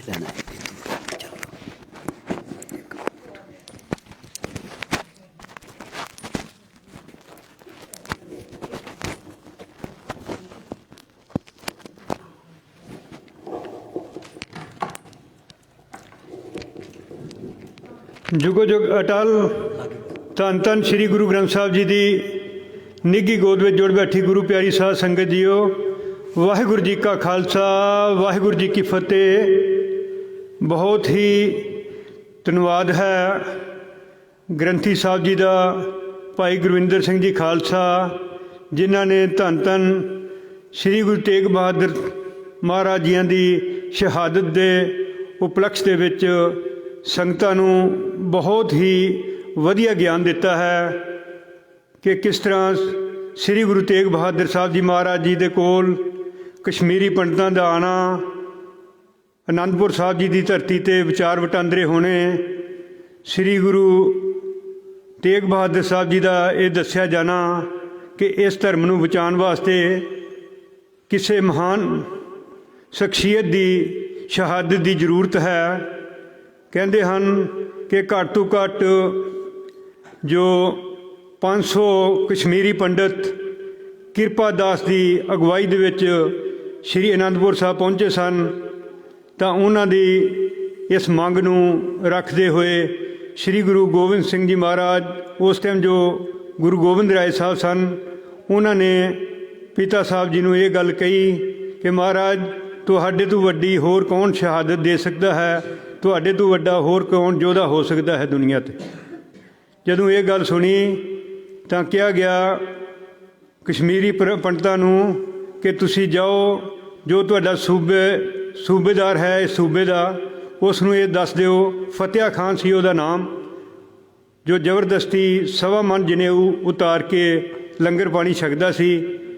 उसने ये खबर दिल्ली के बादशाह औरंगजेब जी नूं भेजी कि कहा गया कि कहते हैं कि जे सिखां दा 9वां गुरु मुसलमान बन जाए तो असी सारा हिंदुस्तान ही मुसलमान बन जावांगे। तो ये गल सुन के औरंगजेब नूं बड़ी खुशी हुई कि एक बंदे नूं मुसलमान बनाना बहुत छोटी गल है। जदों उत्थे ये सुनिया भेजा गया तो उत्थे औरंगजेब ने कहा कि सिखां दे जो 9वें गुरु हैं तेग बहादुर साहब जी नूं आनंदपुर साहब तो जल्दी बुलाया जाए। इतिहास बहुत लंबा है क्योंकि ग्रंथी साहब जी ने काफ़ी तकरीबन 2 घंटे आप जी दे नाल इतिहास नूं साझा किया है। बहुत वड्डा इहो जिहा नॉलेज नूं इकट्ठा करन वास्ते बड़ी तनदेही की मेहनत करनी पैंदी है। मैं फिर उन्हां दा दोबारा धन्नवाद करदा हाँ क्योंकि जो सानू भुल्ले भटके जीवां नूं उस इलाही बाणी दे नाल सानू जोड़ रहे हैं। कहते हैं जो बंदा कथा करता है, कथा की रोज़ भेटा देनी पैंदी है। मैं पटना साहब तो सुन रहा सी, वो कहते हैं कि जो भी तुहाडे कोल तिल फुल निकलता है, जो साडी अगर तुसी रोज़ कथा सुनते हो पटना साहब तो, वो तिल फुल नूं वखरे रखी जावो, जदों भी कित्थे जांदे हो उसनूं उत्थे जाके भेंट कर दिओ। जदों औरंगजेब ने श्री गुरु तेग बहादुर साहब जी नूं दिल्ली की धरती ते बुलाया तो श्री गुरु तेग बहादुर साहब जी ने आनंदपुर तो जदों चाले पाए, उन्हां दे नाल 5 सिख सन। ग्रंथी साहब जी ने आप जी नूं दस्से हैं, भाई गुरदित्ता जी, भाई जैता जी, मती दास जी, सती दास जी, भाई दयाला जी। जदों ये सारे सिख उत्थे पहुँचे, चलते चलते हरियाणे की धरती तो आगरे की धरती ते जाना, उत्थे जाके बख्शिशां देनियां माता भाग कौर नूं। उस दे बाद जदों दिल्ली की धरती ते आना, औरंगजेब ने फतवे सुनाने कि ये जो सिख हैं गुरु साहब जी हैं, इन्हां नूं करड़े तसीहे दिते जान ताकि इन्हां नूं पता लग जाए कि किस तरह मुगल हकूमत दे नाल टक्कर लईदी है। फतवा ये लाया गया कि जो भाई सती दास, इन्हां नूं मती दास जी नूं आरे दे नाल चीरिया जाए। सारिਆਂ ने इन्हां कोलों जदों इन्हां दे जीवन नूं खत्म करन तो पहला पूछा गया कि तुहाडी कोई आखिरी इच्छा है, तो जदों भाई मती दास जी ने ग्रंथी साहब जी ने आप नूं बड़ा विस्तार नाल दस्सिया है ਉਹਨਾਂ ਨੇ ਵੀ ਜਪਜੀ ਸਾਹਿਬ ਜੀ ਦਾ ਪਾਠ ਕੀਤਾ ਗਿਆ।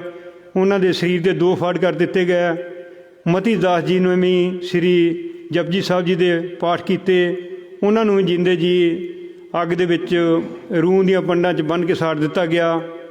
ਭਾਈ ਦਿਆਲਾ ਜੀ ਨੂੰ ਜਦੋਂ ਉਹਨਾਂ ਦੀ ਆਖਰੀ ਇੱਛਾ ਪੁੱਛੀ ਗਈ, ਉਹਨਾਂ ਨੇ ਵੀ ਜਪਜੀ ਸਾਹਿਬ ਦੀ ਮੰਗ ਕੀਤੀ ਅਤੇ ਨਾਲ ਕਿਹਾ ਗਿਆ ਕਿ ਜੋ ਦੇਗ ਹੈ ਇਸ ਦਾ ਢੱਕਣ ਨਾ ਲਾਇਆ ਜਾਵੇ, ਉੱਤੇ ਢੱਕਣ ਬੰਦ ਨਾ ਕੀਤਾ ਜਾਵੇ।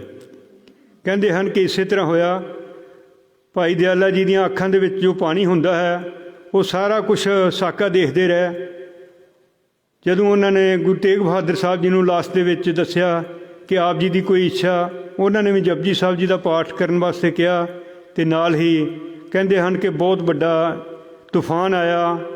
ਉਸ ਦੇ ਵਿੱਚ ਜਦੋਂ ਮਹਾਰਾਜ ਜੀ ਦਾ ਸੀਸ ਧੜ ਤੋਂ ਵੱਖ ਹੋ ਗਿਆ ਤਾਂ ਭਾਈ ਜੈਤਾ ਜੀ ਨੇ ਉਹ ਸੀਸ ਨੂੰ ਚੱਕ ਕੇ ਅਨੰਦਪੁਰ ਸਾਹਿਬ ਜੀ ਨੂੰ ਚਾਲੇ ਪਾਏ। ਭਾਈ ਲੱਖੀ ਸ਼ਾਹ ਬੰਜਾਰਾ ਜੋ ਇੱਕ ਬਹੁਤ ਵੱਡਾ ਵਪਾਰੀ ਸੀ, ਉਸ ਦੇ ਰੂਹ ਦੇ ਗੱਡੇ ਕਹਿੰਦੇ ਹਨ ਕਿ ਉਸ ਟਾਈਮ ਉੱਥੋਂ ਜਾ ਰਹੇ ਸਨ। ਉਹਨਾਂ ਨੇ ਸ੍ਰੀ ਗੁਰੂ ਤੇਗ ਬਹਾਦਰ ਸਾਹਿਬ ਜੀ ਦਾ ਜੋ ਧੜ ਸੀ ਉਹ ਗੱਡਿਆਂ ਦੇ ਵਿੱਚ ਰੱਖ ਕੇ, ਰੂਹ ਦੇ ਵਿੱਚ ਰੱਖ ਕੇ ਆਪਣੀ ਹਵੇਲੀ ਦੇ ਵਿੱਚ ਜਾ ਕੇ, ਜਿੱਥੇ ਅੱਜ ਕੱਲ੍ਹ ਗੁਰਦੁਆਰਾ ਰਕਾਬਗੰਜ ਸਾਹਿਬ ਹੈ, ਉੱਥੇ ਜਾ ਕੇ ਆਪਣੇ ਘਰ ਨੂੰ ਹੀ ਅੱਗ ਲਾ ਦਿੱਤੀ। ਭਾਈ ਜੈਤਾ ਜੀ ਜਦੋਂ ਮਹਾਰਾਜ ਜੀ ਦਾ ਸੀਸ ਲੈ ਕੇ ਚਲਦੇ ਬਹੁਤ ਥੱਕ ਗਏ। ਗ੍ਰੰਥੀ ਸਾਹਿਬ ਵੀ ਦੱਸ ਰਹੇ ਸਨ, ਇੱਕ ਕੰਮੂ ਮਾਸ਼ਕੀ ਦੀ ਝੌਂਪੜੀ ਦੇ ਵਿੱਚ ਜਦੋਂ ਪਹੁੰਚੇ ਹਨ, ਕੰਮੂ ਮਾਸ਼ਕੀ ਨੇ ਇਹ ਮਹਾਰਾਜ ਜੀ ਅੱਗੇ ਆਪਣੀ ਬੇਨਤੀ ਕਰ ਰੱਖੀ ਸੀ ਕਿ ਸ੍ਰੀ ਗੁਰੂ ਤੇਗ ਬਹਾਦਰ ਸਾਹਿਬ ਜੀ ਕਦੀ ਮੇਰੇ ਗਰੀਬ ਦੀ ਝੁੱਗੀ ਨੂੰ ਵੀ ਭਾਗ ਲਾ ਦਿਓ। ਕਹਿੰਦੇ ਹਨ ਜਦੋਂ ਭਾਈ ਜੈਤਾ ਜੀ ਉੱਥੇ ਆਏ, ਕੰਮੂ ਮਾਸ਼ਕੀ ਦੇ ਨਾਲ ਗੱਲਬਾਤ ਹੋਈ। ਉਹਨਾਂ ਨੇ ਦੇਖਿਆ ਕਿ ਇਹ ਗੁਰੂ ਦਾ ਸਿੱਖ ਹੈ ਜੋ ਅਨੰਦਪੁਰ ਸਾਹਿਬ ਤੋਂ ਕਹਿੰਦੇ ਹਨ ਅਸੀਂ ਆਏ ਹਾਂ। ਚਲੋ ਗੁਰੂ ਸਾਹਿਬ ਜੀ ਦੀ ਉਸ ਧਰਤੀ, ਪਾਵਨ ਪਵਿੱਤਰ ਧਰਤੀ ਤੋਂ ਆਏ ਹਨ, ਸਾਨੂੰ ਇਹਨਾਂ ਦੇ ਦਰਸ਼ਨ ਹੋ ਗਏ, ਸਮਝੋ ਗੁਰੂ ਤੇਗ ਬਹਾਦਰ ਸਾਹਿਬ ਜੀ ਦੇ ਦਰਸ਼ਨ ਹੋ ਗਏ। ਜਿਸ ਤਰ੍ਹਾਂ ਗ੍ਰੰਥੀ ਸਾਹਿਬ ਜੀ ਨੇ ਫਿਰ ਦੱਸਿਆ ਹੈ ਕਿਸ ਤਰ੍ਹਾਂ ਉਹਨਾਂ ਨੇ ਸਤਿਕਾਰ ਕੀਤਾ, ਕਿਸ ਤਰ੍ਹਾਂ ਉਹਨਾਂ ਨੂੰ ਜਲ ਪਾਣੀ ਛਕਾਇਆ, ਕਿਸ ਤਰ੍ਹਾਂ ਚੌਰ ਸਾਹਿਬ ਦੀ ਸੇਵਾ ਕਰਦੇ ਰਹੇ, ਕਿਸ ਤਰ੍ਹਾਂ ਅੱਜ ਕੱਲ੍ਹ ਉੱਥੇ ਬਹੁਤ ਹੀ ਵੱਡਾ ਇੱਕ ਸਥਾਨ ਹੈ ਗੁਰੂ ਸਾਹਿਬ ਜੀ ਦਾ, ਜਿੱਥੇ ਹਮੇਸ਼ਾ ਬਾਣੀ ਦਾ ਪ੍ਰਵਾਹ ਚੱਲਦਾ ਹੈ। ਉਸ ਦੇ ਉਪਰੰਤ ਕੀਰਤਪੁਰ ਸਾਹਿਬ ਜੀ ਦੀ ਧਰਤੀ 'ਤੇ ਆਉਣਾ, ਗੁਰੂ ਗੋਬਿੰਦ ਸਿੰਘ ਸਾਹਿਬ ਮਹਾਰਾਜ ਜੀ ਨੇ ਆ ਕੇ ਅੱਗੋਂ ਮਹਾਰਾਜ ਜੀ ਦਾ ਸੀਸ ਲੈ ਕੇ ਅਨੰਦਪੁਰ ਸਾਹਿਬ ਜੀ ਦੀ ਧਰਤੀ, ਜਿੱਥੇ ਅੱਜ ਕੱਲ੍ਹ ਗੁਰਦੁਆਰਾ ਸੀਸ ਗੰਜ ਸਾਹਿਬ ਹੈ, ਉੱਥੇ ਜਾ ਕੇ ਮਹਾਰਾਜ ਦੇ ਸੀਸ ਦਾ ਸੰਸਕਾਰ ਕਰਨਾ। ਜੋ ਦਿੱਲੀ ਦੀ ਧਰਤੀ ਮਹਾਰਾਜ ਜੀ ਦਾ ਜਿੱਥੇ ਧੜ ਦਾ ਸੰਸਕਾਰ ਹੋਇਆ, ਉੱਥੇ ਗੁਰਦੁਆਰਾ ਰਕਾਬਗੰਜ ਹੈ, ਜਿੱਥੇ ਸੀਸ ਕਤਲ ਕੀਤਾ ਗਿਆ, ਉੱਥੇ ਅੱਜ ਕੱਲ੍ਹ ਗੁਰਦੁਆਰਾ ਸੀਸਗੰਜ ਸਾਹਿਬ ਹੈ। ਬਹੁਤ ਲੰਬੀ ਹਿਸਟਰੀ ਹੈ, ਪਰ ਅਸੀਂ ਸਾਰਿਆਂ ਨੇ ਇਹੋ ਨਿਚੋੜ ਕਰਨਾ ਹੈ ਕਿ ਇਹ ਸ੍ਰੀ ਗੁਰੂ ਤੇਗ ਬਹਾਦਰ ਸਾਹਿਬ ਜੀ, ਅਸੀਂ ਕਲਯੁਗ ਜੀਵ ਹਾਂ, ਸਾਨੂੰ ਕਿਸੇ ਚੀਜ਼ ਦਾ ਕੁਛ ਪਤਾ ਨਹੀਂ ਹੈ, ਤੁਸੀਂ ਆਪ ਹੀ ਬਖਸ਼ਣਹਾਰੇ ਹੋ। ਅਸੀਂ ਜੋ ਵੀ ਤੁਹਾਡੇ ਕੋਲ ਆ ਕੇ ਅਰਦਾਸਾਂ ਕਰਦੇ ਹਾਂ, ਤੁਸੀਂ ਉਹਨਾਂ ਨੂੰ ਬੜੇ ਚਾਰ ਚੰਨ ਲਾਉਂਦੇ